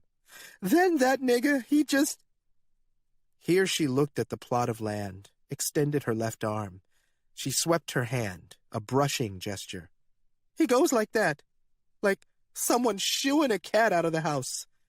Oh, when I opened the back door of the kitchen, and I used the broom to sweep dirt outside."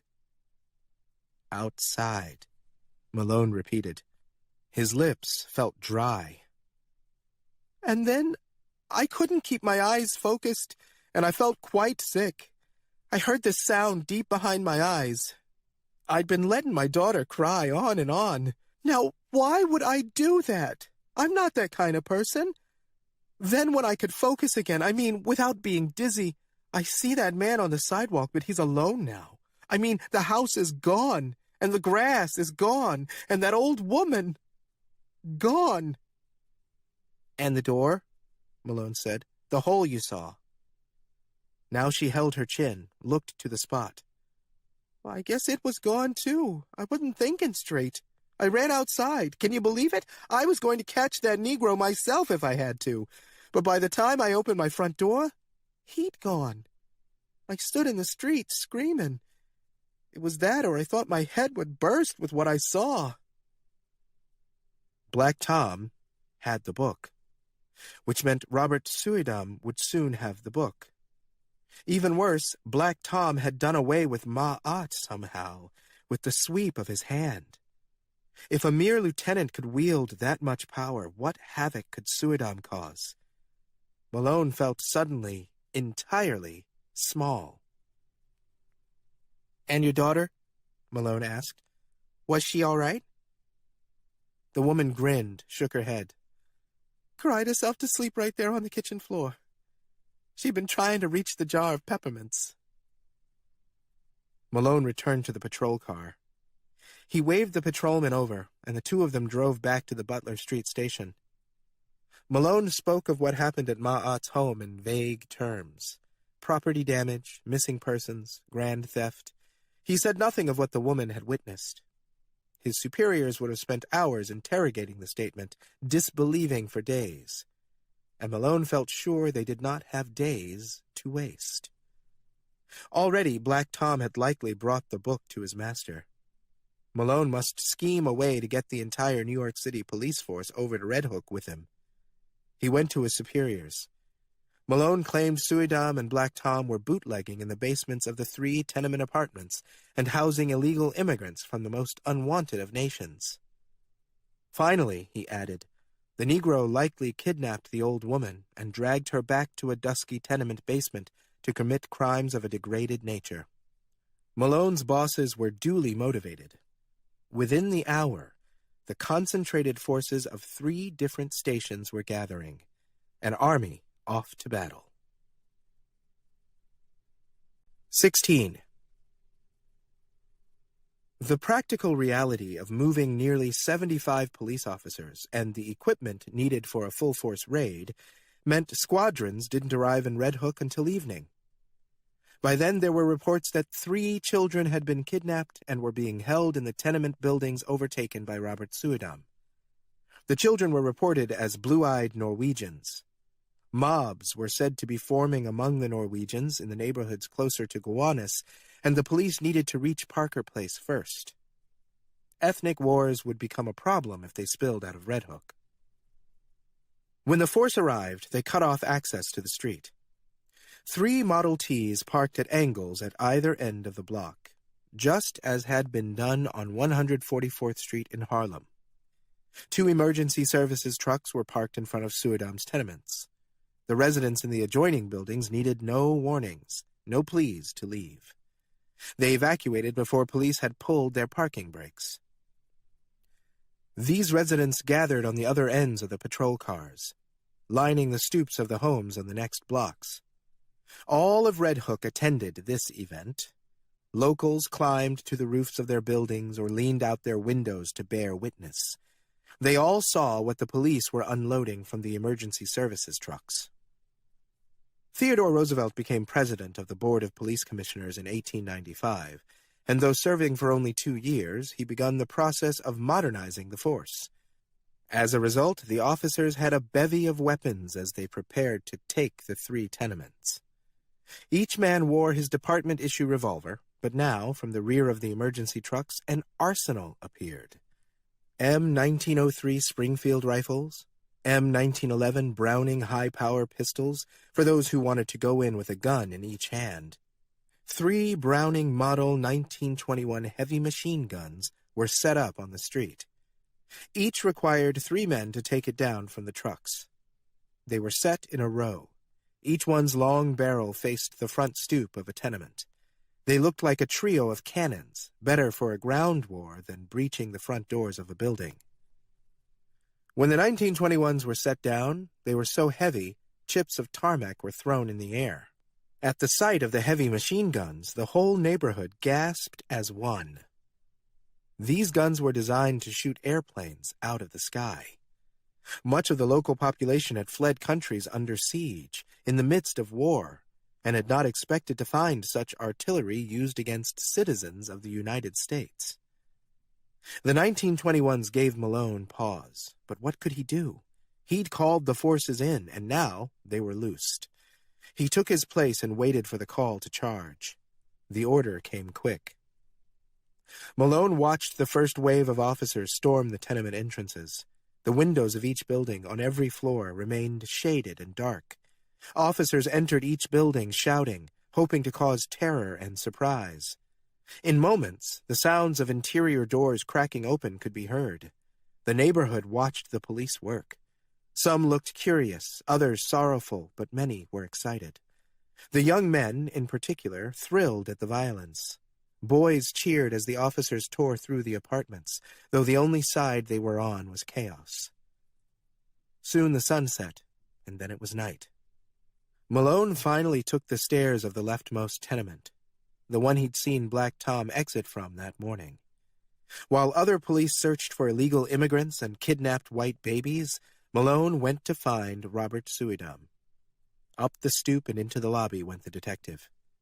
He watched as officers ascended to the higher floors of this tenement, while others milled in the lobby applying handcuffs to sundry swarthy men who were being cleared from each apartment above. But it instantly struck Malone as strange when not an officer here opened or even noticed a door in the far corner of the lobby. It was as if they couldn't see it there. Malone approached the door, and upon inspection he could trace, faintly, a letter written on the door. An O. The letter appeared to be little more than dust, but when he tried to wipe it away, the shape refused removal. Even when he scraped with his thumbnail to try breaking the circle, the O was not to be disturbed. "Cipher," he said quietly. 15th letter of the supreme alphabet. Malone looked to the other cops, but their backs were turned to him. They didn't even understand they had done it, the letter working as a sigil, influencing them to turn away. They reloaded their weapons, called up to the men on the upper floors, held fast to their prisoners. Malone could have shouted to them, but they wouldn't hear him. If Malone hadn't spent his life in study of such things, it was likely he wouldn't have seen the sign either. Malone tried the door. It wasn't locked. Why would it be?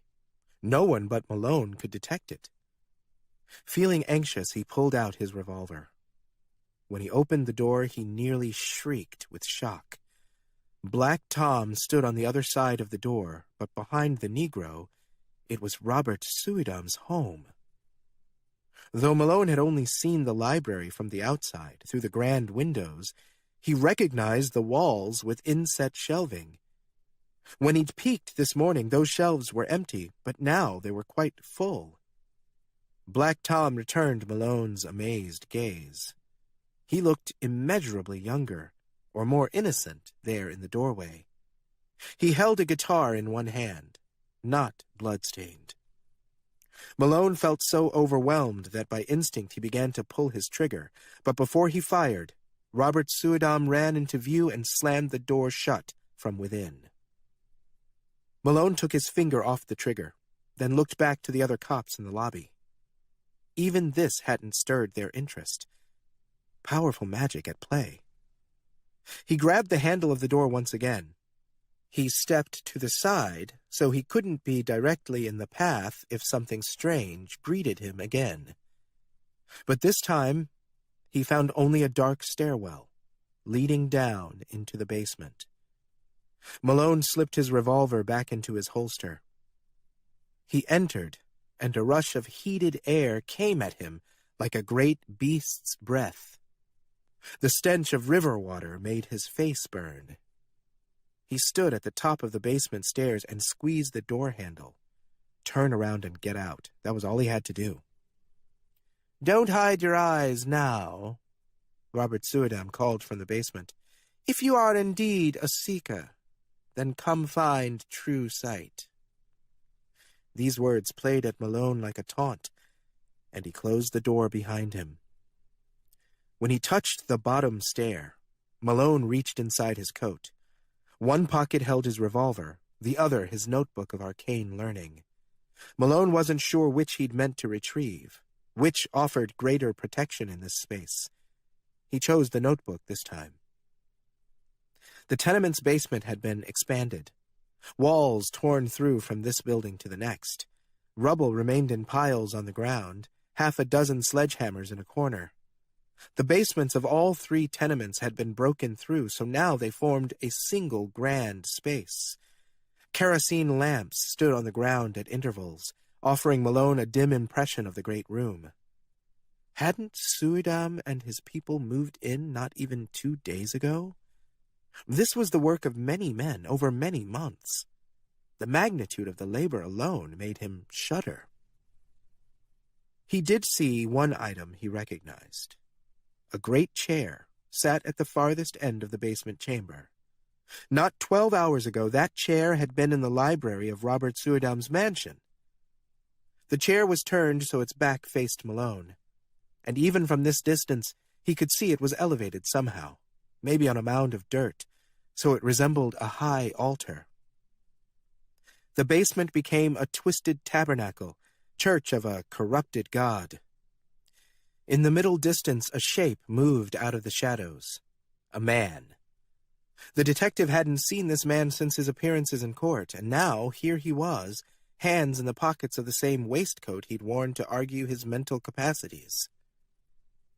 "Robert Suidam," Malone said. He gazed at Malone, but in the semi-dark, his expression remained unreadable. Then Suidam turned, speaking to someone still hidden in the shadows. Finally, Suidam raised his hand, beckoning Malone closer. Even now, Malone had the chance to escape, but he spied words written on the basement wall nearest him, painted, as if with a broad brush, in black paint.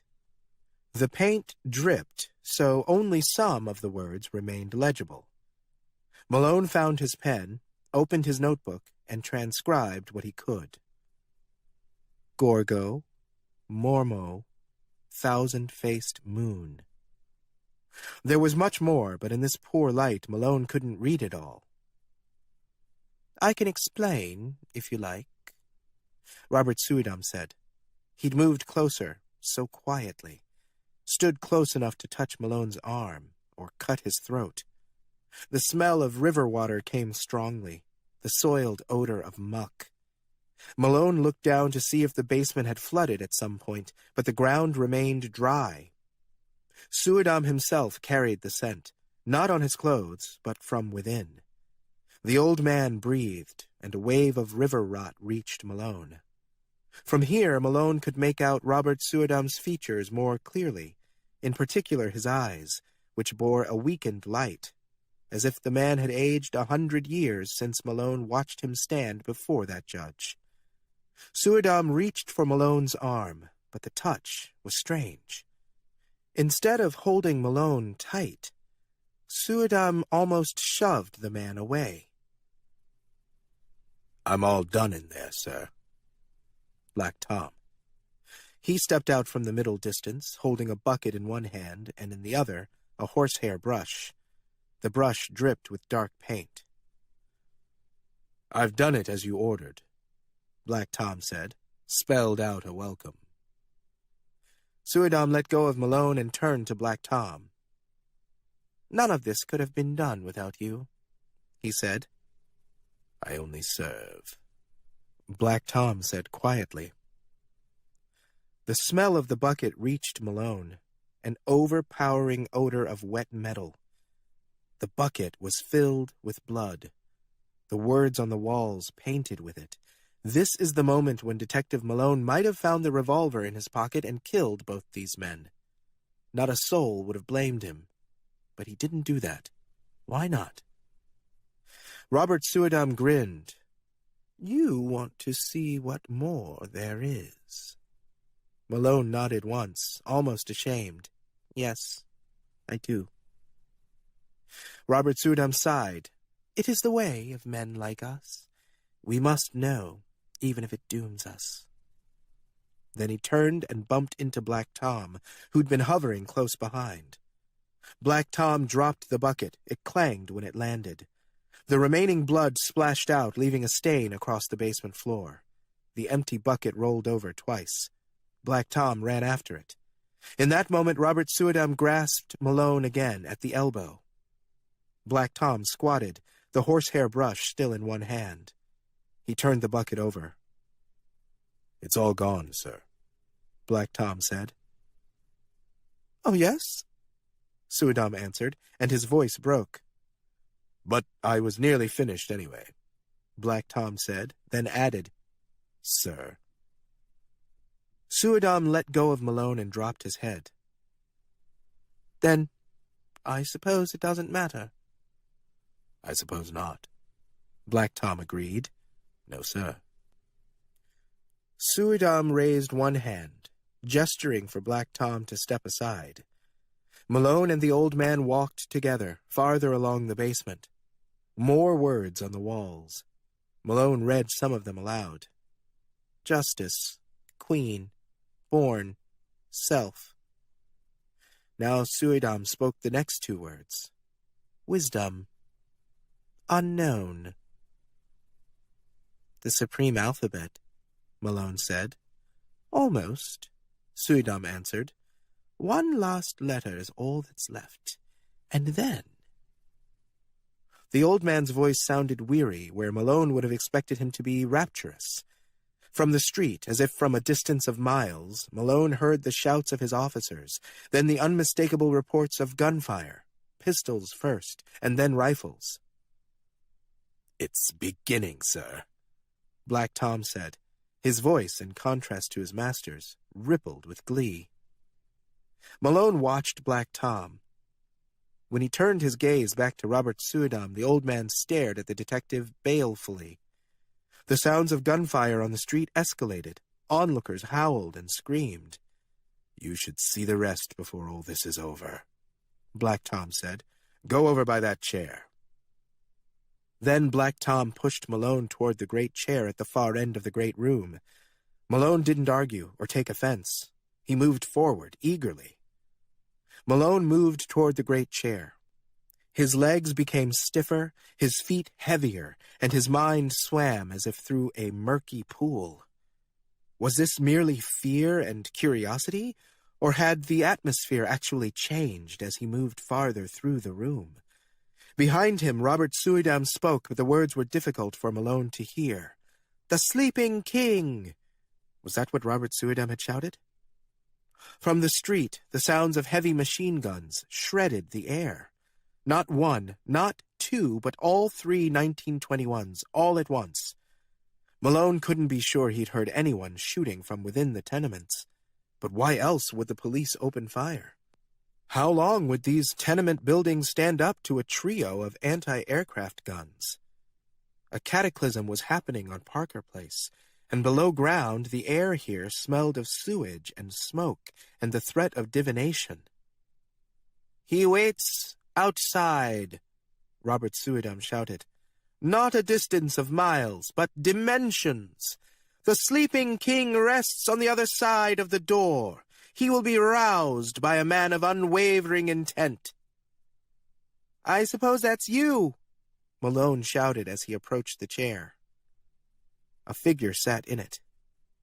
Suddenly, a great wind picked up in the basement, as if a window had been thrown open during a hurricane. Malone reached the chair and grabbed at it to steady himself. A figure in the chair, for sure, someone big. Was this the sleeping king? The room filled with a flickering light, and Malone turned to face the source.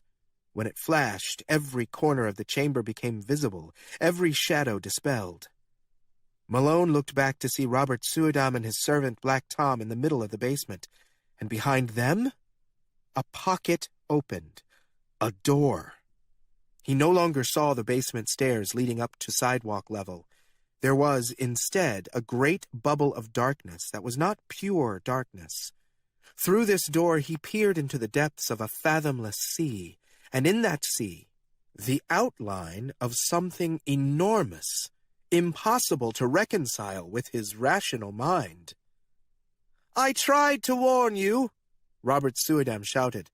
"This plotting pirate means murder. The Black Pharaoh is here."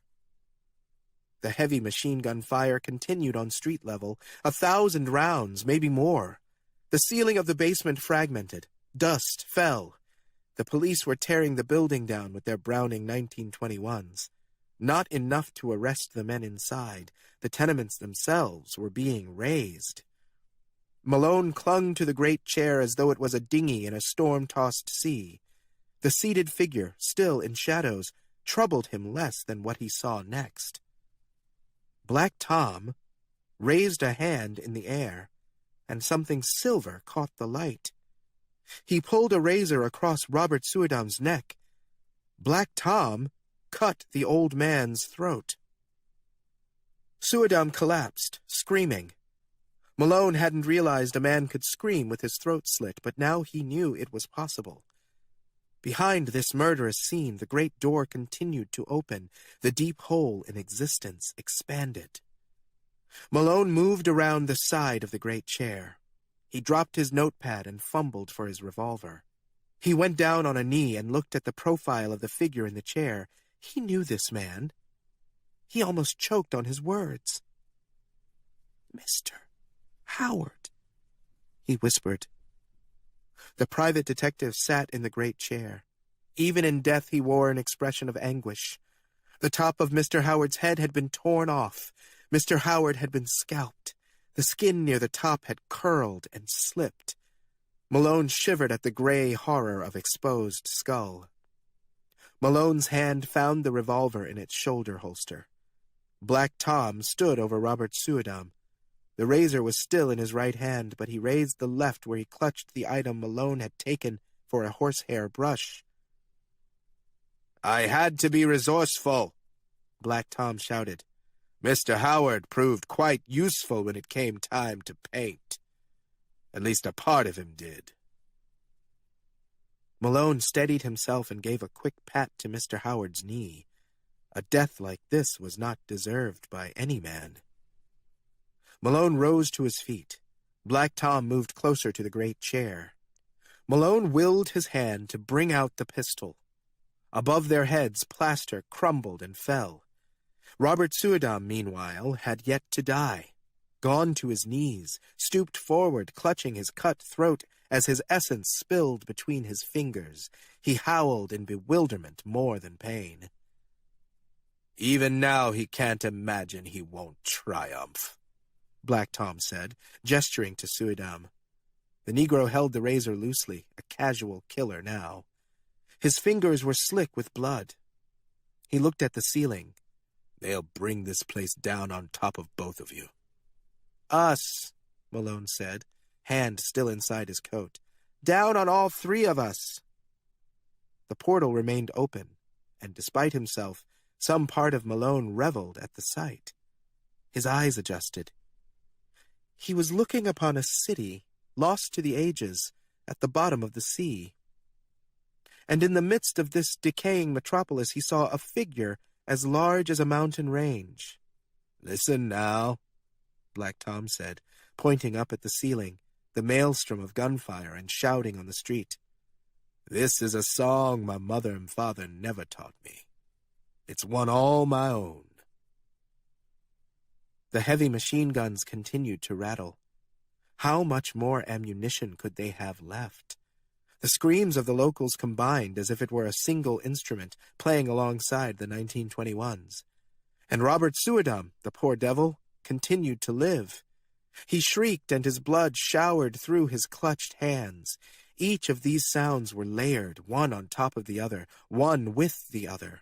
A demented music, evil orchestration. "It sounds as sweet as a ballad to me," Black Tom said.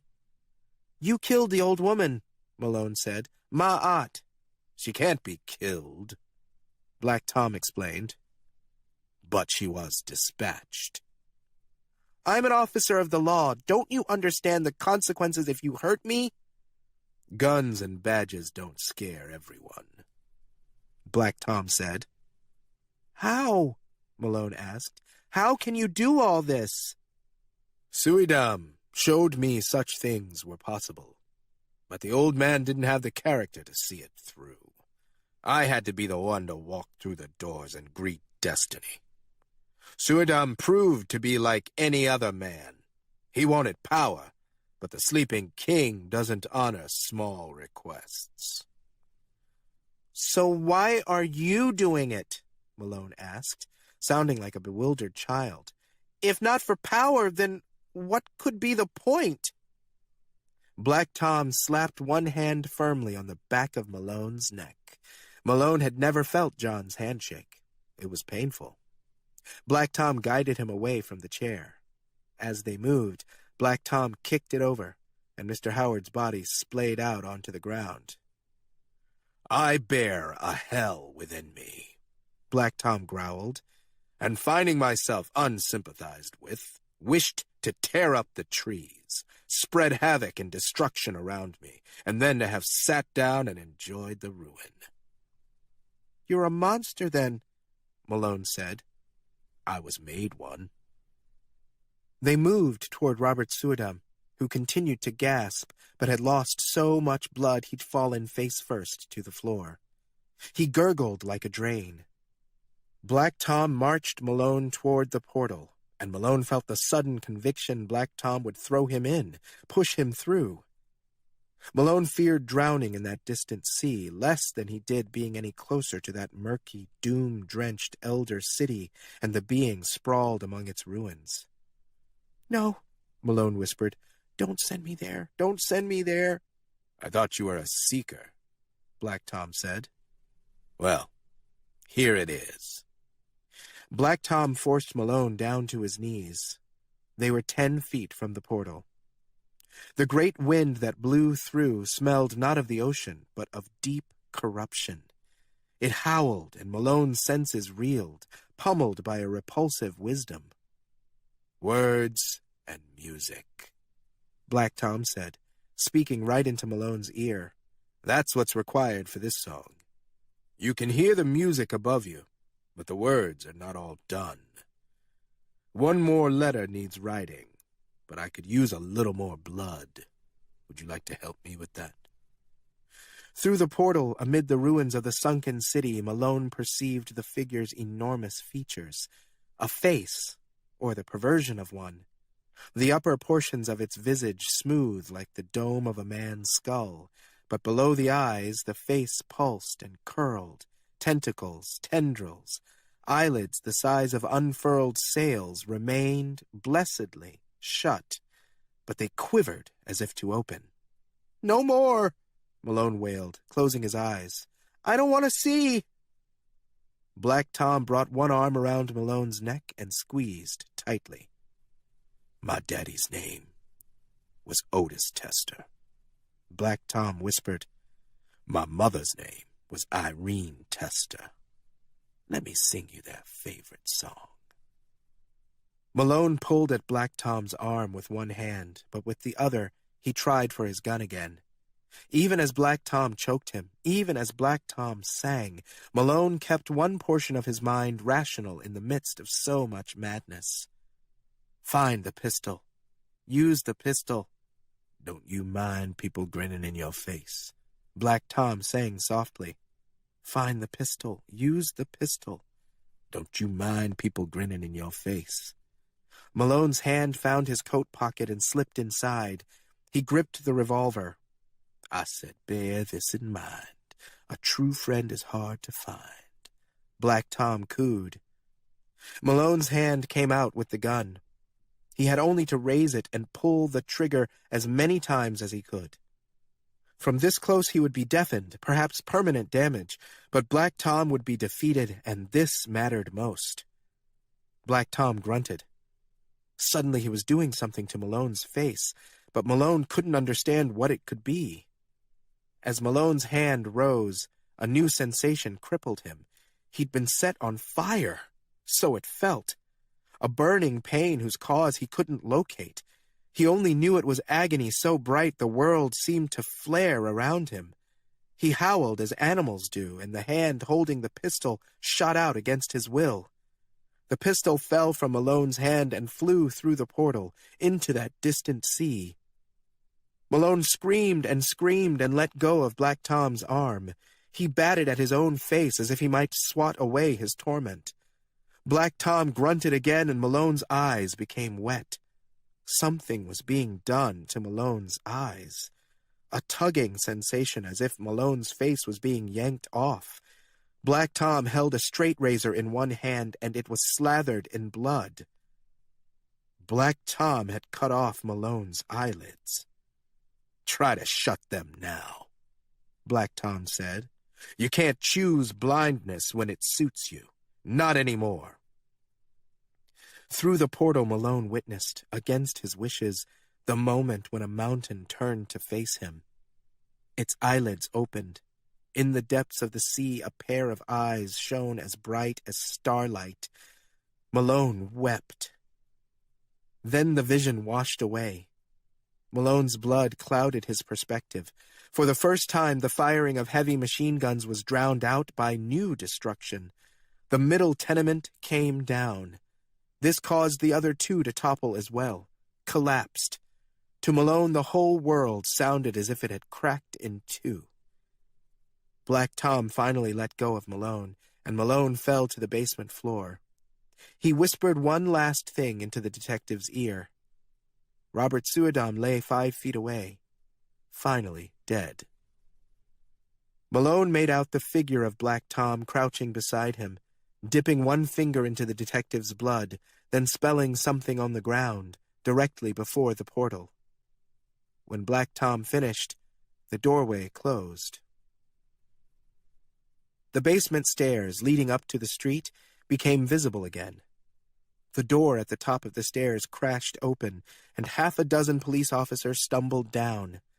They thought they were escaping the worst by moving underground, but those officers must have thought they'd entered the bowels of the severest hell.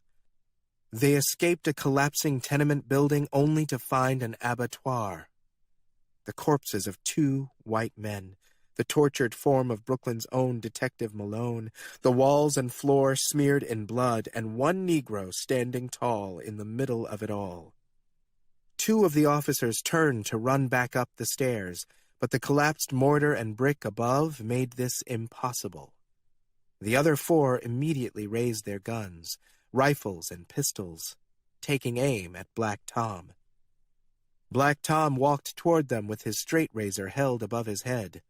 Even in his pain and delirium, Malone shouted for the cops to fire.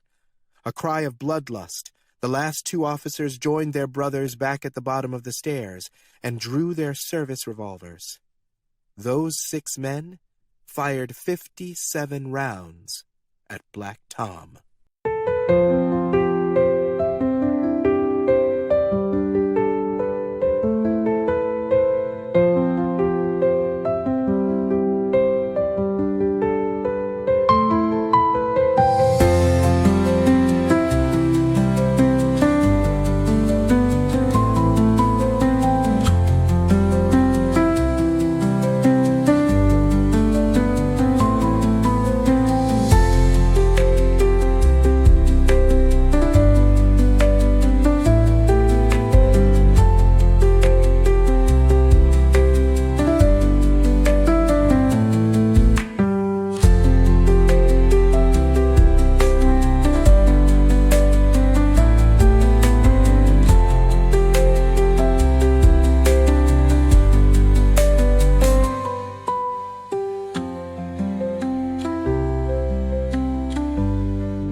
17.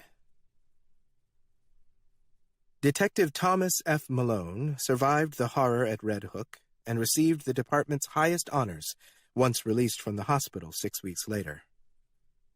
He'd been trapped in the basement for 29 hours, while fellow officers and members of the fire department worked to dig out survivors. Malone was the only one to make it out alive. The list of the dead removed from the basement was Mr. Robert Suidam, Mr. Irvin Howard, and 6 patrolmen from the New York City Police Department. Every single body suggested death came at the blade of a sharp instrument, but no matter how closely the basement was inspected, such a weapon was never found. While in the hospital, Malone was visited by, among others, the president of the Board of Police Commissioners, the chief of staff, and 4 different deputy commissioners. Mayor Hyland came to speak with Malone, as did Archbishop Patrick Joseph Hayes. A few members of the public wrote to Malone with questions that baffled the president of the Board of Police Commissioners. He vetted all such correspondence and sent none of it on to Malone. A man originally from Rhode Island, but now living in Brooklyn with his wife, proved so persistent a pair of officers was sent to the man's place to make clear he wasn't welcome in New York. Perhaps his constitution was better suited to Providence. The man left the city soon afterward, never to return. Members of the press did all they could to infiltrate Malone's room, but the mayor had him in a private wing at New York Methodist Hospital for fear Malone might tell the press anything strange. It was feared he'd spin his outlandish story, clearly the result of horrific shock, but also they didn't want him photographed. The hideous image of a detective without eyelids would be the front-page story seen round the world. The raid on Parker Place had generated positive write-ups thus far. Nearly 50 criminals apprehended, half of them illegal immigrants to this country. Those 25 would be shipped off, the other half incarcerated for an extended time. The collapse of the tenement buildings was attributed to a storehouse of explosives those criminals were stockpiling. Last, the 3 blue-eyed Norwegian babies were never discovered on the premises. Locals attributed the rumors of abduction to the swamp gas of European anxiety known to flare up within a neighborhood's proximity to Red Hook. Malone healed as best he could, and, with time, came to understand he must leave the police force. He couldn't imagine entering another building, another urban block, without collapsing to the ground, shivering with fear. His superiors couldn't imagine anyone ever trusting a police officer with such a vivid facial deformity. The specialists at New York Methodist designed a set of goggles that Malone would have to wear for the rest of his life. He was given a solution with which to douse his eyes throughout the day, lest they lose their moisture and he suffer pain and, potentially, blindness. The first pair of goggles was clear, but this only created a magnifying effect when Malone wore them. A second pair was fashioned out of darker glass, and this was deemed acceptable. It spared passers-by the sight of a man who would never again be able to shut his eyes. Just before Malone's release, a police surgeon who'd been called in to consult about Malone's eyes was ushered into the room. He told Malone about a town called Chepachet in Rhode Island, where the surgeon had relatives. A quiet place, not urban, about as far as Malone could get from Red Hook, but still enjoy the benefits of civilization. A specialist in nearby Woonsocket could meet with Malone, speak with him, as he continued his recovery. The NYPD would cover the costs of his stay, and it was implied this would become the place of his retirement. If he would disappear, New York City would pay the bills. Malone accepted the deal. And yet, as always, the story did get out. What finally made the newspapers was a kind of mishmash of truths. A man named Robert Suidam became acquainted with the rougher elements of Red Hook, Brooklyn. The former member of highborn society, drawn into a culture of crime and terror, found himself corrupted by it, lost in a ring of human smuggling and child abduction. Suidam made his last stand in a tenement on Parker Place, and the police were left with no choice but to storm the building. After a firefight, the poorly constructed buildings collapsed, killing Suidam, 1 private detective, and 6 brave members of the New York City Police Department. That, in its entirety, was the story that made its way into print. And eventually, even Malone's memory changed. As he spent more time in the hamlet of Chepachet, as he met with the specialist in Woonsocket, Malone began to doubt his own memory of the villain known as Black Tom. Hadn't it really been Robert Suidam all along who'd guided those awful forces? Who else but a man born into wealth and education could be naturally equipped to lead? These were the questions posed by the specialist, and they helped Malone to reshape his understanding of what he'd endured. Who could blame Malone's mind for wreaking havoc with the truth? Robert Suidam, that arch-fiend, had killed Mr. Howard and 6 officers and brought grievous harm to Malone. But as a sign of God's just nature, Suidam's own Negro underling turned on him and cut his master's throat.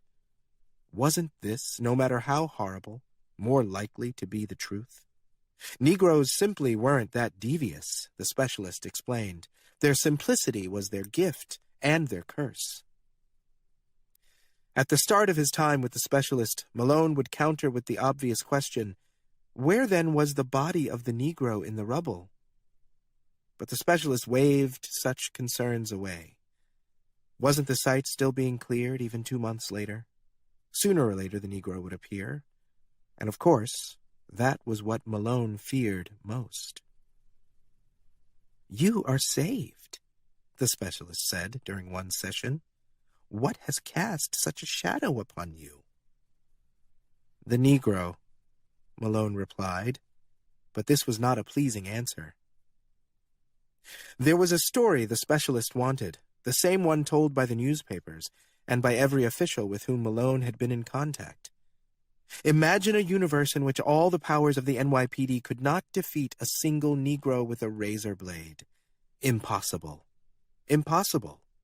And soon Malone was willing to be convinced. He began to half-remember odd dream states, wherein he went down into the basement in Red Hook and found a portal to some hellish other world, and there he saw all manner of evil, but not a sleeping king, not a sleeping king. Robert Suidam was there in the dream, and there was a golden-carved pedestal, and wild chaos ensued, and somehow Malone was spared. The specialist seemed pleased by this narrative, much more palatable. He assured officials in the NYPD and the mayor's office that Malone was making great progress. Malone settled into his life in Chepachet and slowly rediscovered his interest in the arcane and profound. A handful of items had been shipped to him from the police department, the last effects from his desk at the Butler Street station, and one item from the basement at Parker Place. His notepad. When Malone held the pad, it was like the first lightning kiss after a long time away from one's true love. Dust still coated the cover, and the book smelled, faintly, of river water. Looking through the pages, Malone felt some older, more certain part of himself growing stronger. But then, on the very last page, he saw the words he'd scribbled that day in Red Hook. Gorgo, Mormo, thousand-faced moon. But this wasn't what made him falter. Instead, it was a series of words transcribed in the order he'd read them. The supreme alphabet. "One more letter needs writing, but I could use a little more blood. Would you like to help me with that?" Malone squeezed the notepad tightly, an involuntary spasm, and he was transported back to Parker Place, his eyes bleeding and his face burning, and the Negro stooped over him. He whispered something in Malone's ear, then he dipped his finger in blood and moved it on the ground. The supreme alphabet spelled out in gore. Malone could almost see the last letter, actually 3 short words, scrawled on the basement floor. The same words had been on the covers of the book Charles Thomas Tester brought to Ma'at long ago. Even as he became nauseated from the memory, he found himself turning his head, inching his right ear forward, as if to hear the last words Black Tom ever spoke. What was it?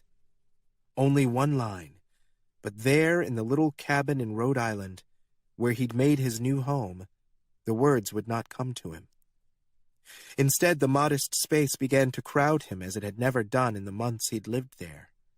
He feared the walls of the cabin would collapse and the roof would come down. Along the wall he saw the 6 officers, lined up as they'd been on the stairwell when they'd fired on Black Tom, the way they'd dropped their guns and clutched at their ears after the tremendous echo of their gunfire.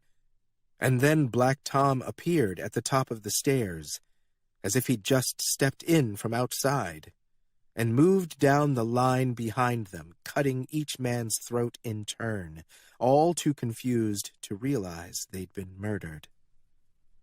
And right afterward, at the bottom of those steps, Black Tom made the strange but now familiar sound.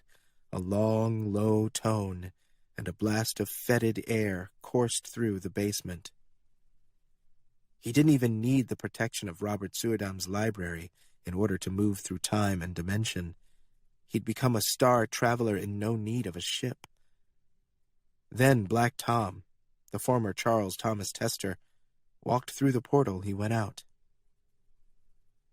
All this returned to Malone there in the cabin, and he couldn't stay inside. He ran out, but still felt unguarded.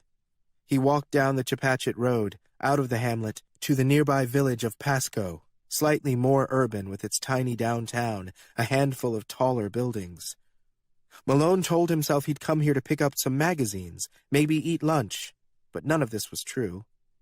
He felt himself hunted, hounded, but couldn't understand what might be following him. The stories he and his specialist had used to paper over the truth had suddenly been torn off. Thomas J. Malone walked Sales Avenue and soon reached Main Street. He made a strange sight to passers-by, this tall, anxious man wearing enormous shaded goggles. He became more alien when, on Main Street, he turned and faced the tallest building in all of downtown Pasco. He looked up once and fell to the ground, screaming so hideously it made a horse drawing a carriage bolt forward. Its driver had a terrible time getting the spooked animal to stop. Pedestrians gathered around the odd man who looked up at the skies. They asked after him.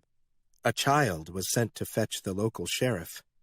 But the man only gawped at the skyline, such as it was, and his mouth quivered as if he were about to bawl. What had happened? The crowd wondered aloud. What did he see?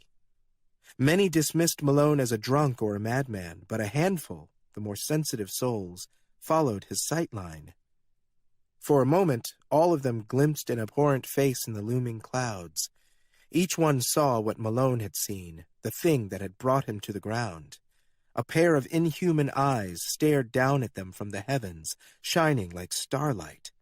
Then and there Malone finally heard the last words Black Tom whispered down in the basement. "I'll take Cthulhu over you devils any day."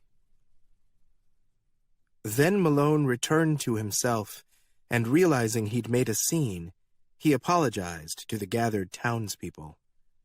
After explaining himself to the local constable, he wandered back to his cabin in Chepachet and became, for a short while, an item of lively gossip in Pasco.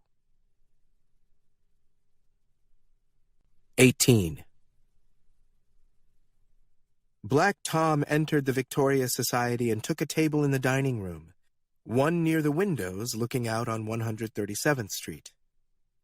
As soon as he arrived, he slipped the straight razor into his pocket and removed his jacket and vest. He'd cleaned up a little, but it hardly helped. His pants remained clotted with dirt and dark with blood, and his shirt showed so much perspiration that it clung to his skin. Still, he was allowed entrance. The greeter feared him. Black Tom sat in the dining room, and since it was late afternoon, the space remained otherwise empty. He sat with his back to everything and watched the sun glow over Harlem, and he listened to the rumbling hive of life on the sidewalks and the streets. When Buckeye arrived, a plate of food had been set before Black Tom. He hadn't eaten anything. Buckeye ordered his own plate, a meal made by a Puerto Rican woman this time, and didn't really look at Black Tom until he'd eaten 2 alcapurrias. The greeter had sent out word that Buckeye's friend was at the Victoria Society, looking decidedly odd. "I heard about your father," Buckeye said after he'd swallowed. "My father?" Black Tom said this as if he'd forgotten he ever had one. "Where you been, man?" Buckeye asked, setting down his fork. "What happened to you?" "You'll hear about it," Black Tom said calmly. "It'll be in the papers tomorrow, probably for a whole week. Then they'll move on to something else." Buckeye watched Black Tom quietly. He'd been hustling long enough to know there are questions you don't ask if you want to avoid being pulled into a court case later. Black Tom said, "I did something big. Bigger than anyone will understand for a long time. I was just so angry." Buckeye nodded, ate another few bites of mofongo, and strenuously did not ask follow-up questions. "I was a good man, right? I mean, I wasn't like my father, but I never did people wrong, not truly." "No, you didn't," Buckeye said, looking his old friend directly in the eye. "You were always good people, still are." Black Tom smiled faintly but shook his head. "Every time I was around them, they acted like I was a monster. So I said, God damn it, I'll be the worst monster you ever saw." Newly arrived diners at nearby tables turned to look at Black Tom, but neither he nor Buckeye noticed. "But I forgot," Black Tom said quietly. "I forgot about all this." Black Tom scanned the tables of men and women dining at the Victoria Society. He pointed to the row of windows that opened onto 137th Street. "Nobody here ever called me a monster," Black Tom said. "So why'd I go running somewhere else to be treated like a dog? Why couldn't I see all the good things I already had? Malone said I put my daddy at risk, and he was right. It's my fault, too. I used him without a second thought." Black Tom reached into his pocket and revealed the straight razor. Buckeye gave a quick glance around the room, but Black Tom paid the room no mind. He opened the razor. The blade looked slathered in jelly. Buckeye knew what that was. Black Tom set the strop down on the table, and Buckeye tossed his napkin over it. "We need to get rid of that," Buckeye cautioned, looking at the shape under the napkin. "You should have done it before you even stepped in here. The seas will rise, and our cities will be swallowed by the oceans," Black Tom said. "The air will grow so hot we won't be able to breathe. The world will be remade for him and his kind. That white man was afraid of indifference. Well, now he's going to find out what it's like. I don't know how long it'll take. Our time and their time isn't counted the same. Maybe a month, maybe 100 years. All this will pass. Humanity will be washed away. The globe will be theirs again, and it's me who did it. Black Tom did it. I gave them the world." "Who the fuck is Black Tom?" Buckeye asked. "Me," he said. Buckeye scanned the room once more, then grabbed the napkin and the razor blade as well. He folded the napkin around the blade. "Your name is Tommy Testa," Buckeye said. "Charles Thomas Testa. You're my best friend and the worst singer I've ever heard." Both men laughed loudly, and for a brief moment Black Tom appeared as he had been not so long ago, 20 years old and in possession of great joy. "I wish I'd been more like my father," Black Tom said. "He didn't have much, but he never lost his soul." Buckeye had slid back from the table, fussed with his right boot, trying to slip the straight razor inside for safekeeping. He'd discard it into the river after he walked Tommy home. "I wonder if I could ever get mine back," Black Tom whispered. He rose from the table and walked to a window. He opened it. At 4:13 p.m., Harlemites within a 3-block radius reported a strange sound in their heads and a sudden wave of nausea. Before anyone inside the Victoria Society realized what was happening, Black Tom went out the window. Buckeye turned in time to see him leap, but Tommy Tester's body was never found. Zig, zag, zig.